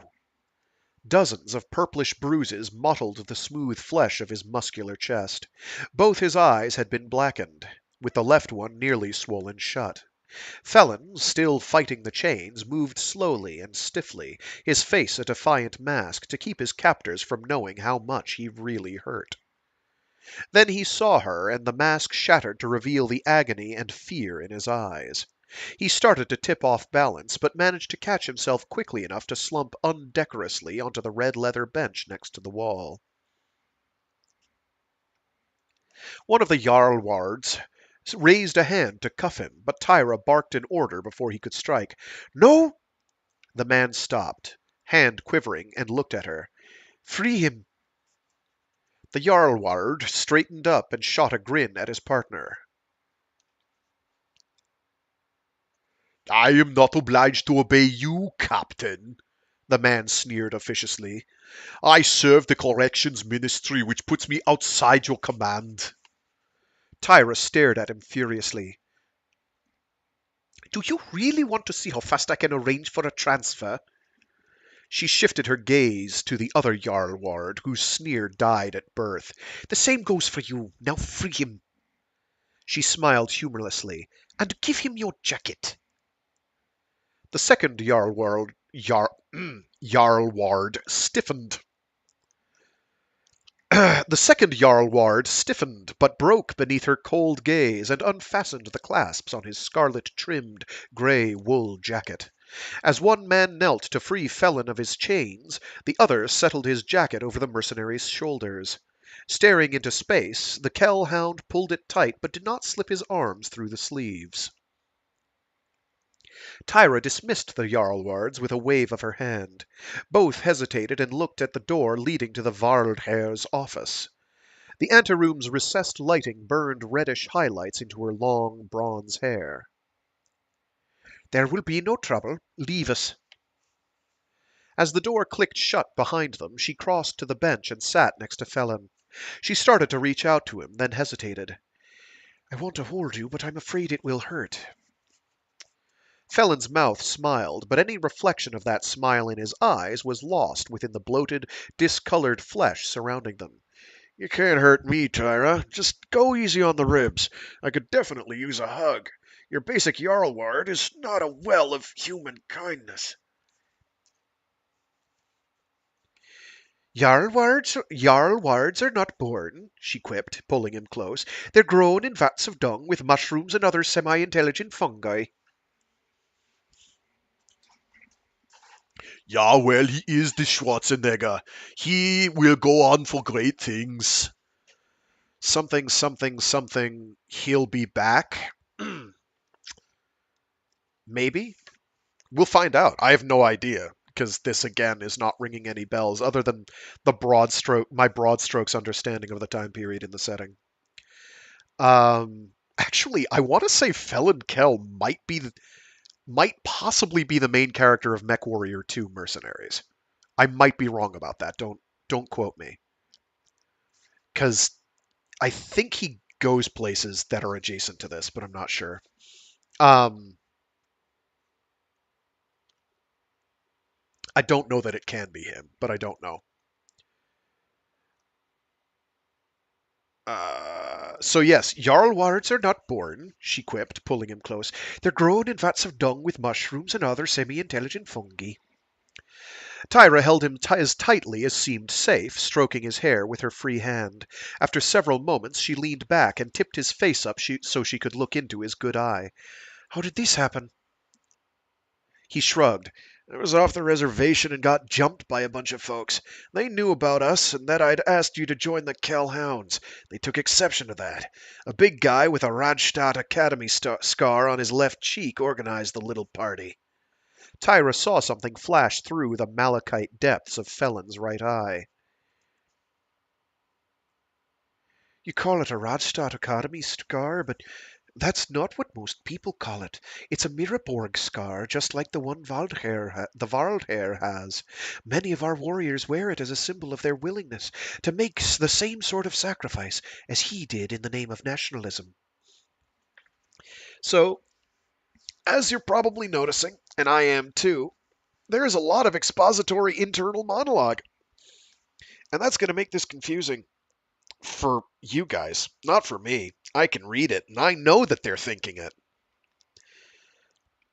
You don't, because it's not italicized for you. But it is for me. Like I mentioned, I'm going to be figuring voices out as I go, and trying not to overlap them too often. My bad. Tyra stroked the right side of Felon's face with her left hand. Tall and blonde, I'll bet. It must have been Hansen Kursik. He was out last night and seemed very pleased with himself this morning. Felon nodded wearily. I thought I recognized him from that first liaison meeting I attended on your base. You should have told me. The Kell hound sighed. What good would it have done? My word against his, and no jury of his peers would believe a mercenary against a loyal aerojock. Felon's characteristic smile struggled to return. Besides, I figured I'd look him up and settle our accounts after we return from the periphery. Tyra flinched at Felon's use of the word we. His good eyes shut, and he turned away from her. I guess I was wrong when I said you couldn't hurt me. He hung his head. You're not coming, are you? Tyra looked down at her hands. How do I tell you this? I am honored and flattered that you managed to make room for me in the Kell Hounds. Hey, don't imagine it was my word that got you the offer. Felon cut in. I suggested Captain Wilson take a look at you, and she liked what she saw. I'm not an officer, and being my father's son makes things lots harder for me, just as her knowledge of our relationship made things tougher for you. Despite that, she made you an offer. Tyra nodded and rubbed her right hand up and down Felon's hunched back. I know, love, I know. She paused, choked up with emotion. All that we discussed is true. My skills are not fully realized here in the Gunsberg Eagles, and it's not that I can't stand the idea of you being a mercenary. Could you, Tyra? Could you really accept being a mercenary? It was a question she'd pondered deeply so many times since knowing Felon, but it was still a hard one to answer. I think I could, she said, continuing to stroke his back. Despite the prejudice I've grown up with, even here all the stories about Wolf's Dragoons, the Kell Hounds, the Eridani Light Horse work their magic. No matter how suspicious many people are of the mercenaries, some units still have that aura of the noble outlaw about them. Felon scratched gingerly at his left eye. That makes me feel better. I'd hate to see what folks here do to mercs they don't like. Tyra ignored Felon's comment. It's not that I couldn't handle the idea of being a mercenary. It's the idea of becoming a person without a nation that I couldn't live with. Felon frowned. What are you talking about? I was born on Ark Royal. I'm a citizen of the Lyran Commonwealth. I have my loyalties. Tyra's blue eyes narrowed. Do you? Felon, I've come to know you intimately in the 3 months the Kellhounds have been marooned on Gunsberg. I think you have loyalties, but not to any nation. You've told me yourself how much travelling you've done in your life. The hounds have seen service in the Federated Suns, the Lyran Commonwealth, and then the St. Ives Compact since your birth. You've spent more time on the Dragoons' base world of outreach than you have on Ark Royal. You have loyalties, but they are more to your family and your friends than to any place. Is that bad? Felon said quietly. Tyra took his left hand in hers and gave it a squeeze. No, not in itself, but it can get you into trouble. It got you bounced from the Nagel ring. Felon's face closed, and it made me lose you. Tyra took Felon by the shoulders and twisted him around to face her again. Yes, but not in the way you mean. I can no more give up being Rasselhagian than you can give up being a Kell Hound. Both of us are tied strongly to our backgrounds because it's shaped us and given us our sense of justice, our sense of right and wrong. She reached into the pocket of her silver flight jacket and removed a paper-wrapped object. Placing it in Felon's left palm, she folded his fingers over it. You've made me think about many things, Felon, and for that I am far more grateful than you could ever know. She swallowed hard again. The reason you couldn't find me last night was because I'd gone to my father's house to finish making this for you. Felon slowly unfolded the paper, then stiffened as the treasure within it fell into his open palm. Cast in silver, the belt buckle took the form of the hound's head crest of the Kell Hounds regiments. Inlaid onyx filled the face of it, and malachite colored the hound's eyes a fierce, cold green. Felon's mouth hung open. God, Tyra, this is beautiful. How can I ever... She pressed a finger to his lips, then quickly kissed him. I know the hound's eyes are supposed to be red to match the unit crest, but I used malachite to match your eyes. I made it to fit your gun belt because you like to wear a sidearm while piloting your mech. I want it to keep you safe. Felon swept Tyra into a bear hug, hanging on tightly until she actually felt the tremors of strain in his body. She rubbed both hands on his back, then eased herself out of his grasp. One sec.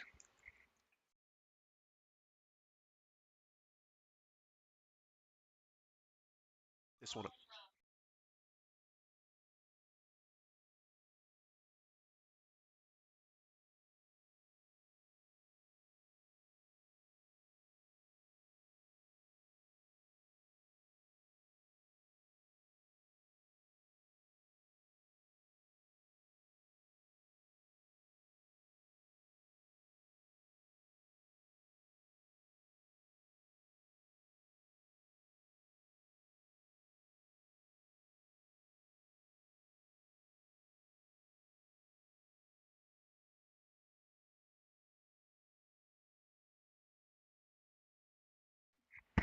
Sorry about that.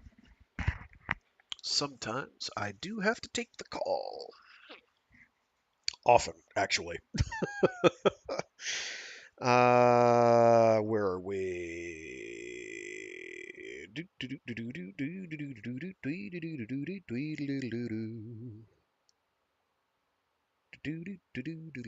Ah, there it is.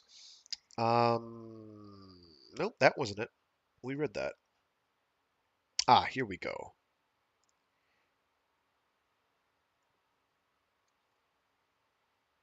God, Tyra, this is beautiful. No, we did that. Jeez. Felon swept Tyra into a bear hug, hanging on tightly until she actually felt the tremors of strain in his body. She rubbed both hands on his back, then eased herself out of his grasp. We'd best head into the office for our joint audience.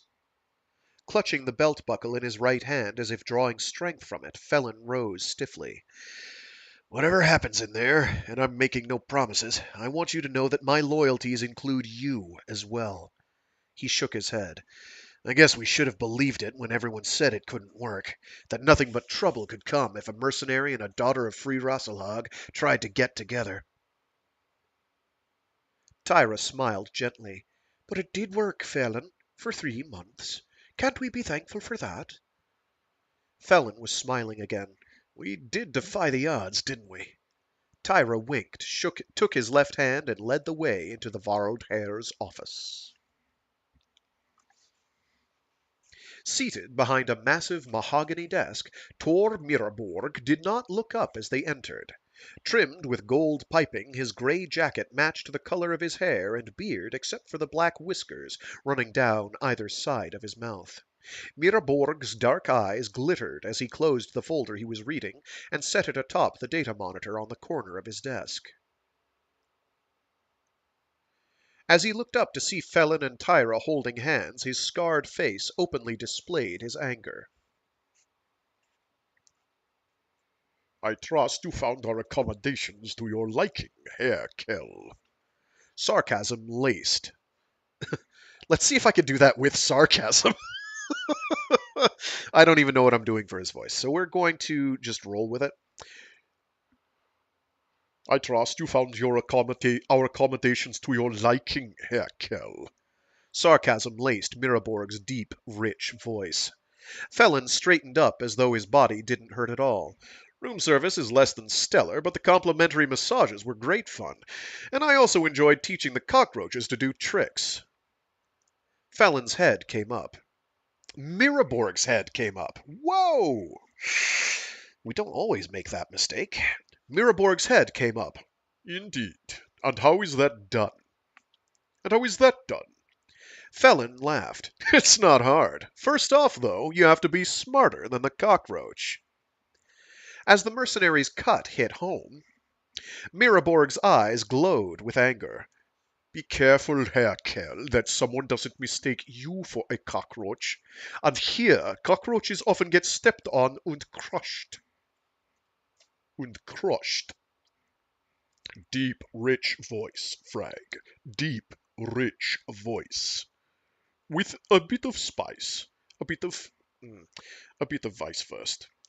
Miraborg rolled himself back from the desk, bringing his wheelchair into view. The sight of it killed Felon's cruel riposte before he could vocalize. Oh, really? He's gonna pull the cripple card? Come on, bro. Come on. Even in this? Okay, as a political statement, sure. Why not?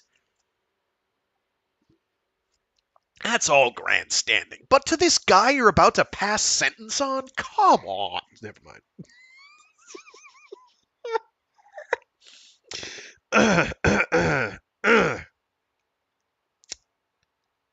And here, cockroaches often get stepped on and crushed. Miraborg rolled himself back from the desk, bringing his wheelchair into view. The sight of it killed Felon's cruel riposte before he could vocalize it, but Tyra and the Wildhair read it in his eyes. No, Felon, don't. Miraborg's eyes narrowed to black slits in a pinched face. That's right, Kell. I cannot do the stepping and crushing, but it's the fault of your kinds that I cannot. I did not hire you mercenaries to protect us from the periphery pirates, nor did I welcome your presence on my world. Ha! Felon's explosive laugh echoed off the glass wall behind Miraborg. You wanted us here, all right. You wanted us right here on your world so you could torment us. You could have given us the liquid helium we needed to repair the cucamulus the second we showed up in your system and blew that seal. I stood here in this office when Captain Wilson made a request, but you said that you couldn't give us the helium because it was a strategic stockpile, even though we offered to pay for it and replace it. Miraborg's chest swelled with outrage. Who are you to question me? Your history of disrespect for authority and lack of responsibility is disgraceful. You were thrown out of the Nagel Ring for dereliction of duty, and you have logged more violations of the curfew and quarantine restrictions on this planet than everyone else in your unit combined. Miraborg leaned back, steepling his fingers. I'm glad you liked teaching cockroaches tricks, Carol, because you'll have plenty of time to do it. Felon scoffed at the older man. We're leaving today. The Varlhair shook his head. The Kell hounds are leaving today, but you'll not be with them. You'll be bound over for trial. No! Tyra's voice filled the room and shocked both men to silence. No, you will not bind Felon over for trial.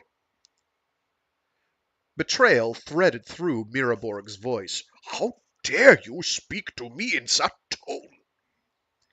Tyra took a deep breath and approached the man in the wheelchair. I dare, father, to prevent you from doing something that would disgrace you and Gunsberg. Muscles bunched at Miraborg's jaws. How could I be more disgraced than to have my daughter sleeping with the same scum that crippled me? Tyra's slap rocked toward Miraborg's head back, and she stood staring down at her father. How could you? How could you imagine that I would intentionally do anything to hurt you? She turned and walked away from him, immediately aware that Felon had taken several steps in her direction. Though she desperately wanted to feel his arms around her, she held out a hand to keep him back. Her father's voice, softer and uncertain, reached out to her. I'm sorry, truly sorry, Tyra. I didn't think. Inside her, it was as if a dam broke, but somehow she held back the torrent of emotions. Felon, please leave us. She did nothing to keep the strain from her voice. Her father's tone had regained its edge, too. Yes, Carol, leave us. The charges against you will be dropped, he said, reaching into a desk drawer. Oh, and I believe these are yours. The clatter of plastic and metal bouncing across the desktop brought Tyra around to see Felon's sunglasses roll to a stop beside the monitor.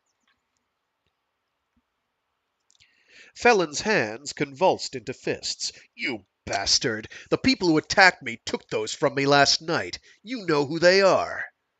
Miraborg shook his head nonchalantly in a sham denial of the charge. I know nothing about that. These were turned in to me by the good citizens wanting to make sure you left nothing behind here on Gunsberg. Gunsberg. He gave the glasses a push in Felon's direction. Felon glanced at Tyra, then shook his head. Nah, Miraborg, you keep them. To the victor go the spoils. You've won this round, but someday I'll come back for 'em. Miraborg laughed harshly. Ha! You do that! The mercenary turned, then rested his hands on Tyra's shoulders. I'm sorry the way things turned out, but I'll never regret what we had. He kissed her on the forehead and then was gone. As the door shut behind Felon, her father smiled coldly. Good. Now things can return to normal around here. Despite her pain and hurt, Tyra kept her voice even. I don't think so, father. She felt a great sense of relief, knowing she was doing this for herself, not to hurt him. I will be leaving Gunsberg. What? He shot a horrified glance at the door. I thought you cannot go with them, Tyra. I will not allow it. How could you do this to me? With each word, she saw her father growing smaller and smaller. You've been living with hatred for so long, father, that it's become part of you, like something in your blood that rules you. Not to worry, father. The great Tor Miraborg did not lose a contest of wills with a mere mercenary. I am not joining the Kell Hounds, though their offer did sorely tempt me. I am too much your daughter to do that. Miraborg's eyes narrowed. If that were true, my daughter, you'd not have taken up with him in the first place. She stared at him in disbelief. You still don't understand, do you? I met Felon at the Alt Ingar on the night Lars Pekornin played there. Neither of us knew anything about the other.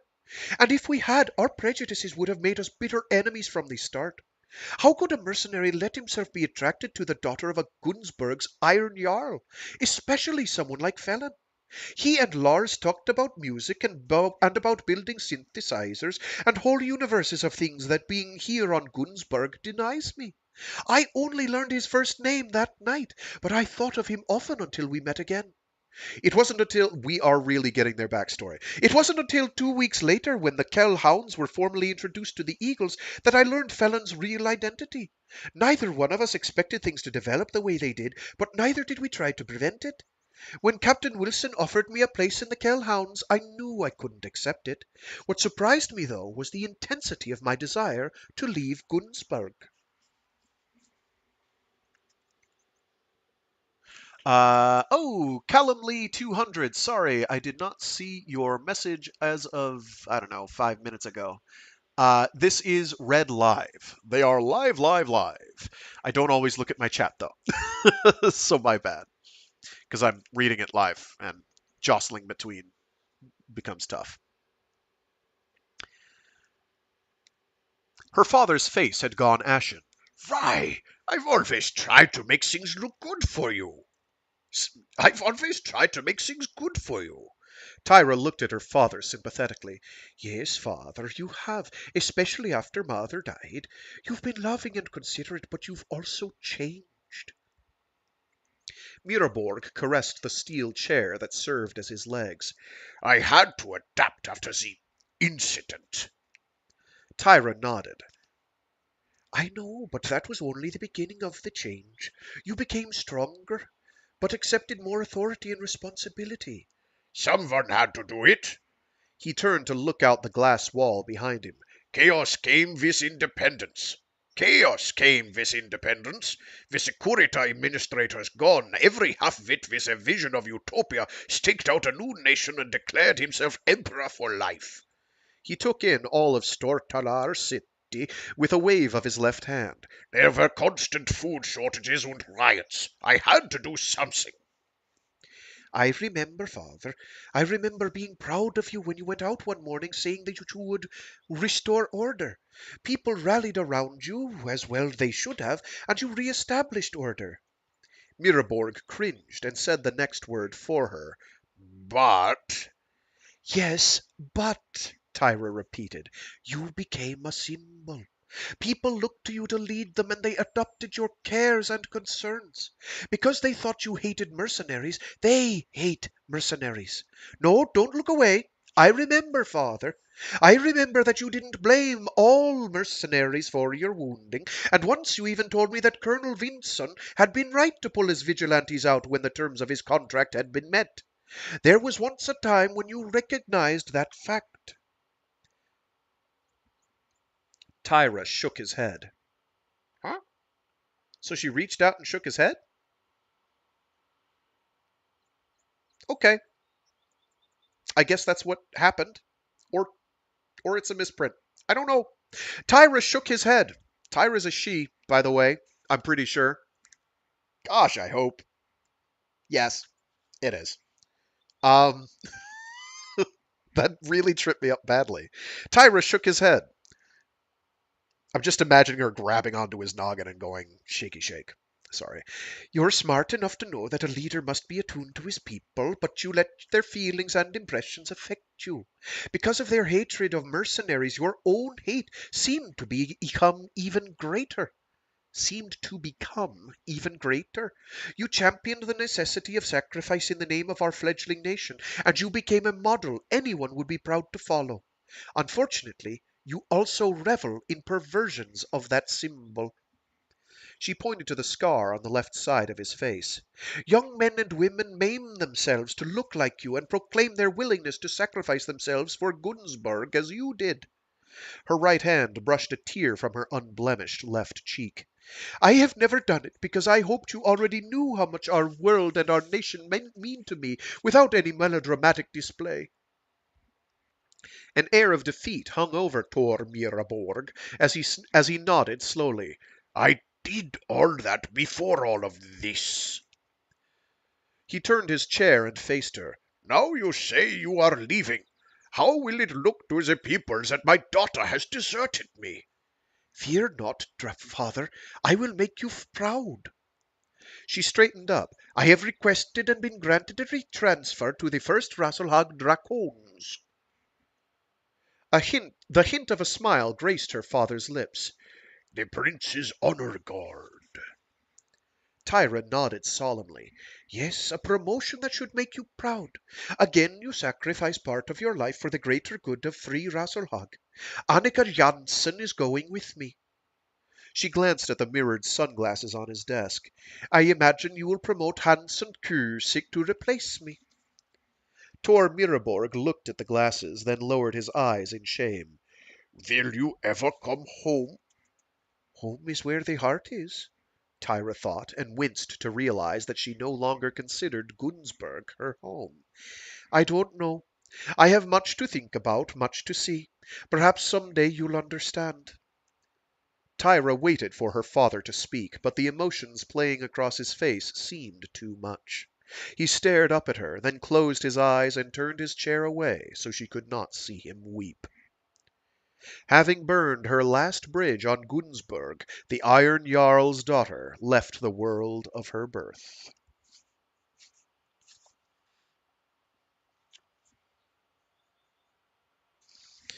And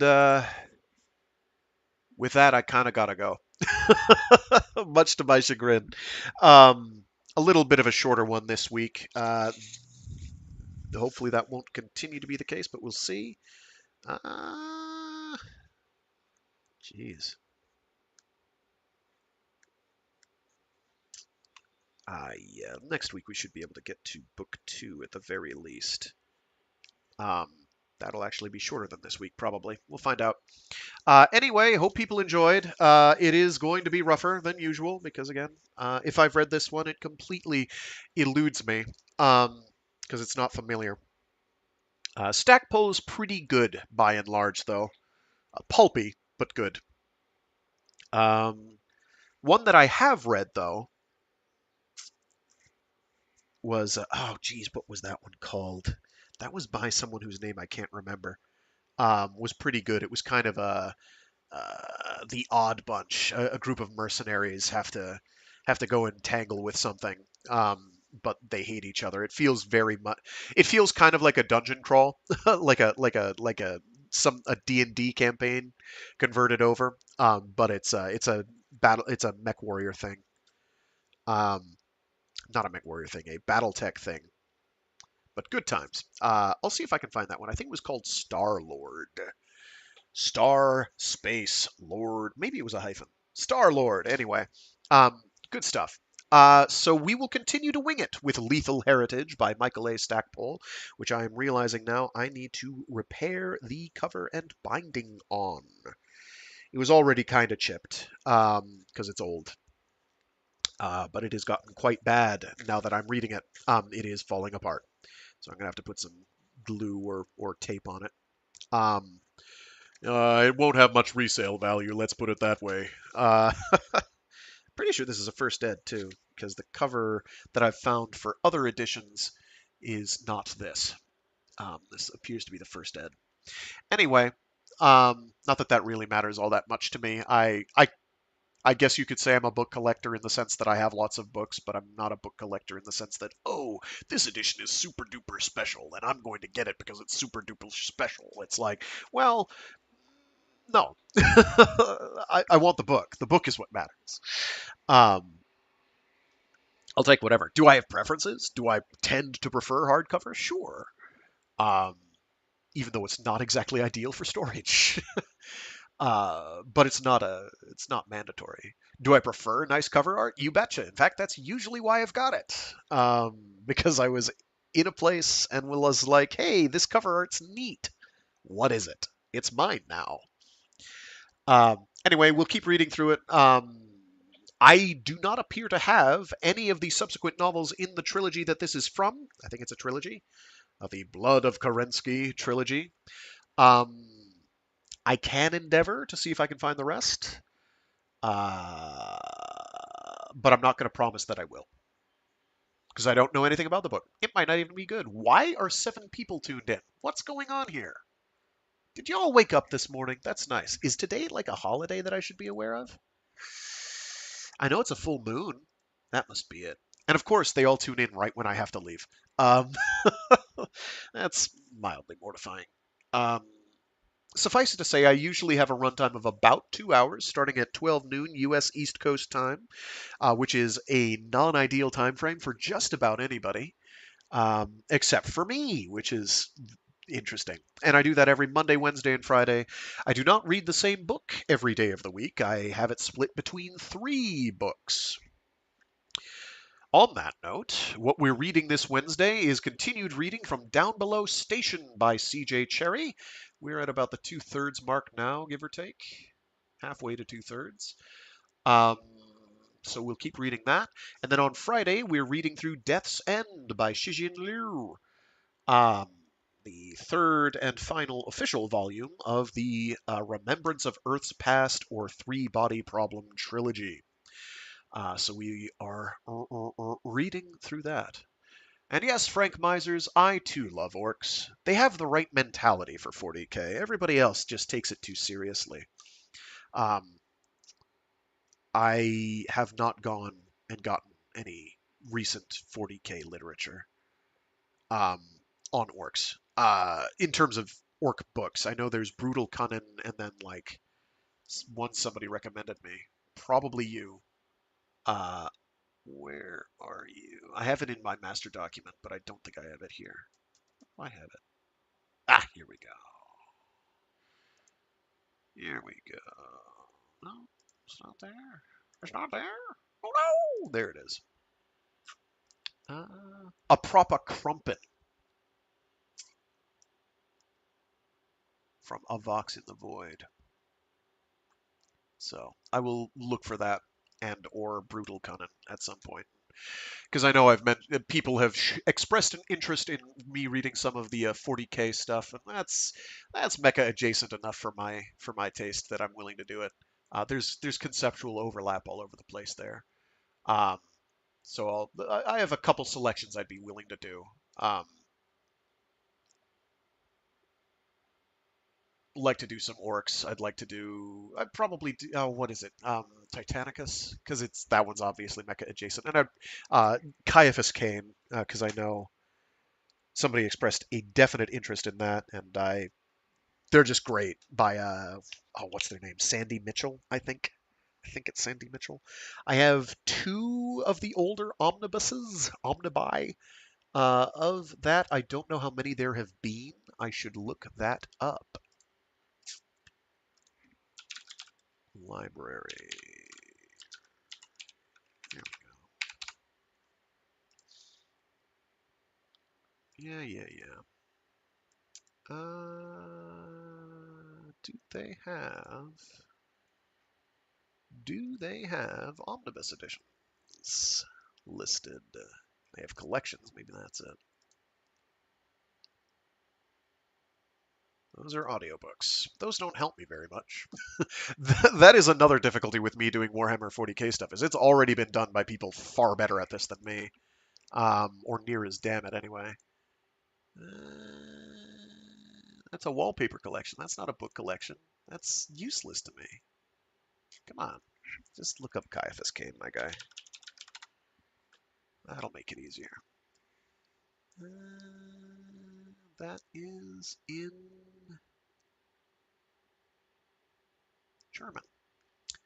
Don't help me.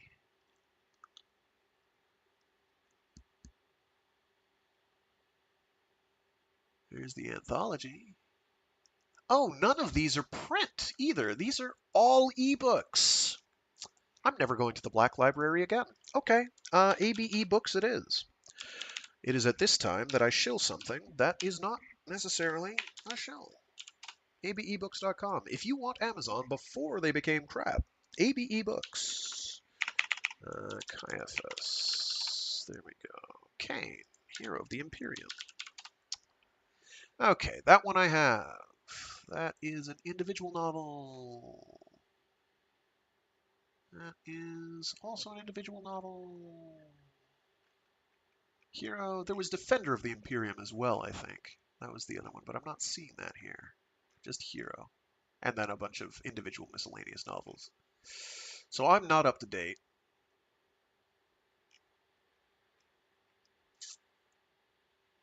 Anyway, those are fun.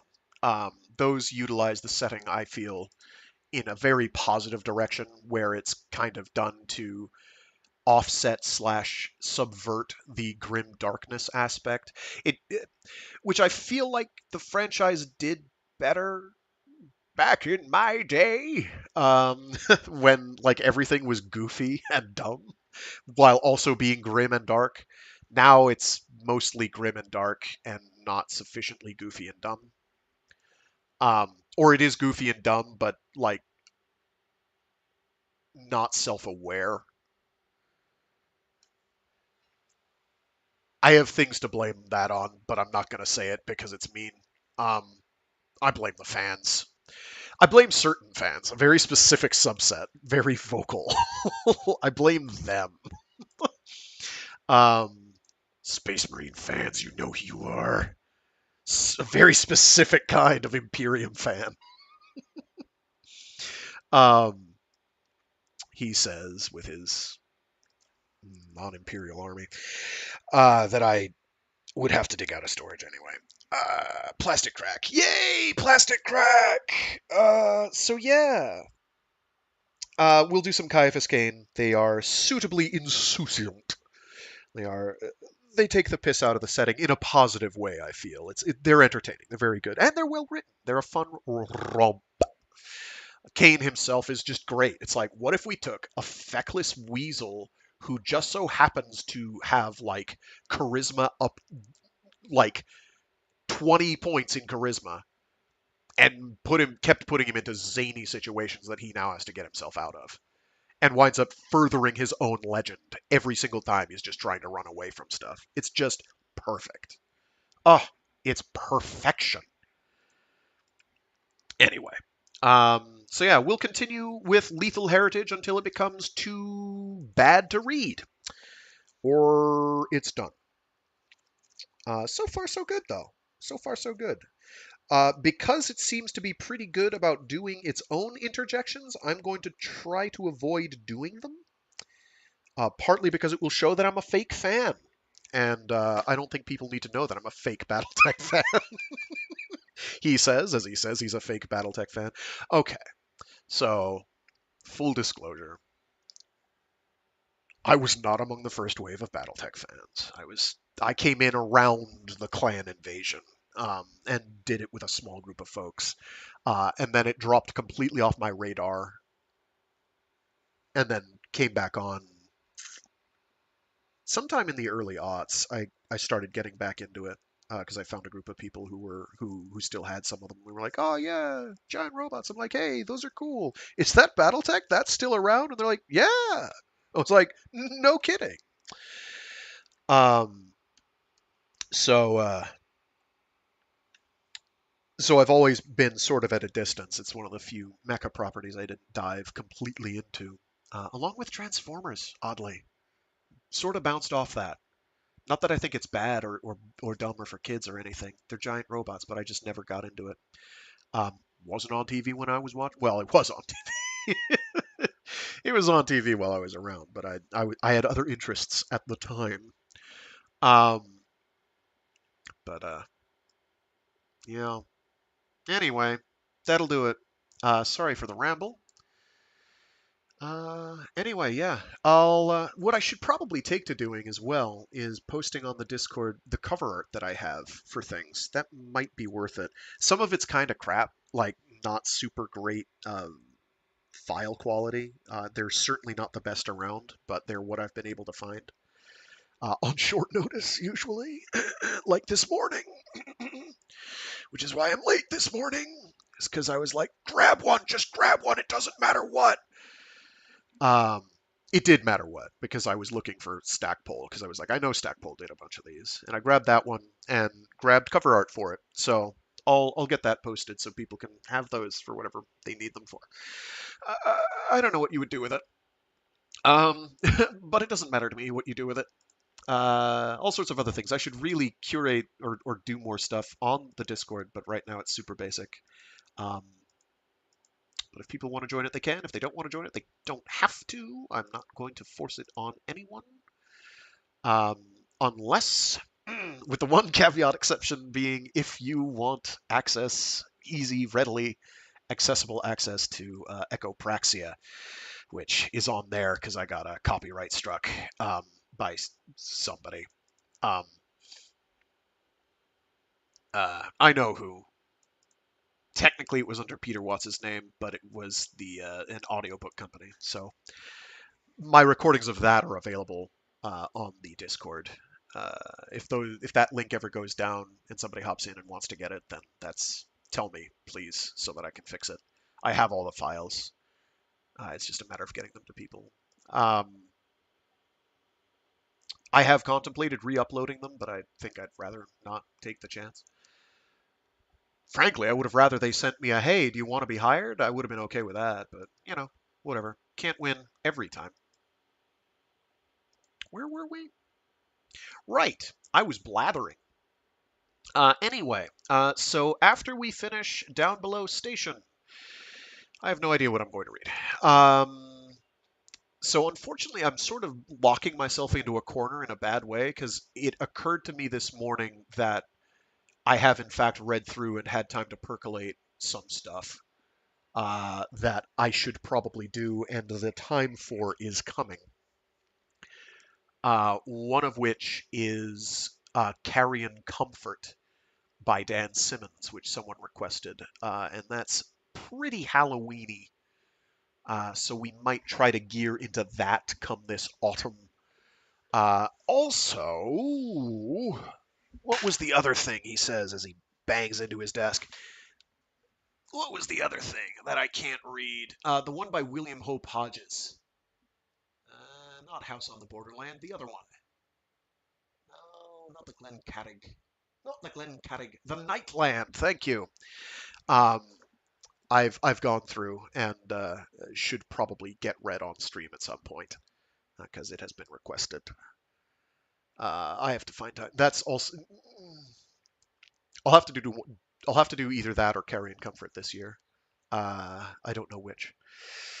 Somebody also asked for Street Lethal. I haven't read through the subsequent two novels, but I have read through the first, so maybe we start that this year. But because I've booked myself so hard with regards to committing to CJ Cherry's stuff, I don't know when that's all going to happen. Maybe that'll be Free Read Fridays after we get, yeah, because the Ascension Factor. Let's see, Death's End. How long do we have with Death's End? We're about not even a quarter of the way through. Call that a fifth. 1, 2, 3, 4. I think that's 3 segments we've done, or 2. We've done 2 segments with that. So 1, 2, 3, 4, 5, 6, 7. Yeah, it's probably going to be 8 installments or so. 8 weeks from now, plus I don't know how many for these. Okay, so it's not going to easily work out time frame wise. Have I mentioned this is a fly-by-night operation? I think I might have. It's a fly-by-night operation. And it will continue to be. Probably forever. I regret to disappoint anyone, but that is likely to remain the case, because this is not done professionally. This is done as a fun little hobby, and if I take it too seriously, I do not ever want to feel like I'm going to hate it. So I don't take it too seriously.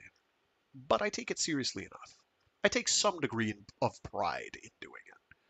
I don't just write these off. I try to do stuff that I feel is worthwhile, or people have requested, or I think is just neat. Hopefully, it seems people have generally enjoyed it, so I'm happy about that. And yeah, that'll about do it for me. Okay, that's enough rambling. So yeah, Wednesday we'll have more going on as well as this Friday with Down Below Station and Death's End respectively. Um, things are gonna really ramp up for Down Below Station. I probably will do Merchanter's Luck after Down Below Station. Probably, because it's not too long.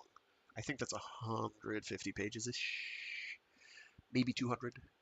It's pretty good.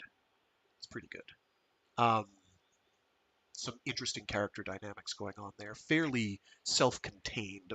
Down Below Station is kind of massive in scope. There's a lot going on in Down Below Station. Merchanter's Luck is a lot more tight and focused. Um, it's a lot more private, a lot more personal. Uh, Not that Down Below Station isn't private and personal, but it also has like epoch-defining moments occurring, whereas Merchanter's Luck is literally just some guy um, and his ship and his co-pilot just trying to eke out a living. It's very focused. I used that descriptor already, I think. Yeah. So after we get done with Death's End, we'll be moving on to the Ascension Factor by Bill Ransom and Frank Herbert, the last of the Pandora sequence. And after that, who knows what I'll do on Fridays, but that's going to be a while. That's going to be quite some time. Let's see, that's going to be months from now is what that's going to be. I don't even know. I'm not going to try thinking that far ahead. Thinking that far ahead is a fool's errand. I also have been wanting to read some Philip K. Dick on stream because he's great. I love his work. A lot of it is very good.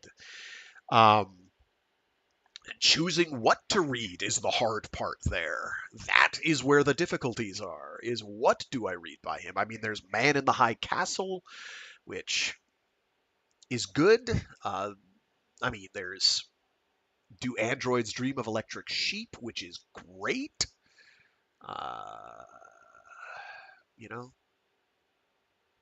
not even sure where to start reading for streaming purposes, but he is good. You cannot really go wrong with anything he's done, although there is the one sole caveat of there is a certain point in time where he is clearly maybe gone a little past the bend, a little past the sanity event horizon, and is still writing. And it's great stuff. It's wild stuff. But it's like, oh man, this is kind of nuts, but in a good way. Um, Mad respect to being as coherent and cogent as those wind up being. That's later in his life. If I had $1 for every time that an author towards the end of their life or career kind of started imploding due to disease and other issues, I would have not a large amount of money, but it would be enough for me to buy another book probably. Um, like Keith Laumer, who I think had Alzheimer's towards the end of his life, came up with the Bolo series about sentient tanks, Space Wars. It's great stuff. Oh man, some of the Bolo stories are phenomenal. Another thing I should get on to reading on stream, as are the Hammers Slammers stories by that's David Drake. David Drake, which is good. Actually, pretty comparable to some of the better Battletech literature that I've read in terms of here's a mercenary company. Except those are more the things they carried, but with hover tanks, because that's cool. In space. And mercenaries, not, the US government. I've lost the plot. What was I going to yammer about? Probably just do the ending thing. Sure, why not? So yeah, as always, I gave the time frame before, my schedule, rather, before. Yep. Stay safe. Stay sane. Be decent to each other. I'll see you all next time. Have a good one. Toodaloo.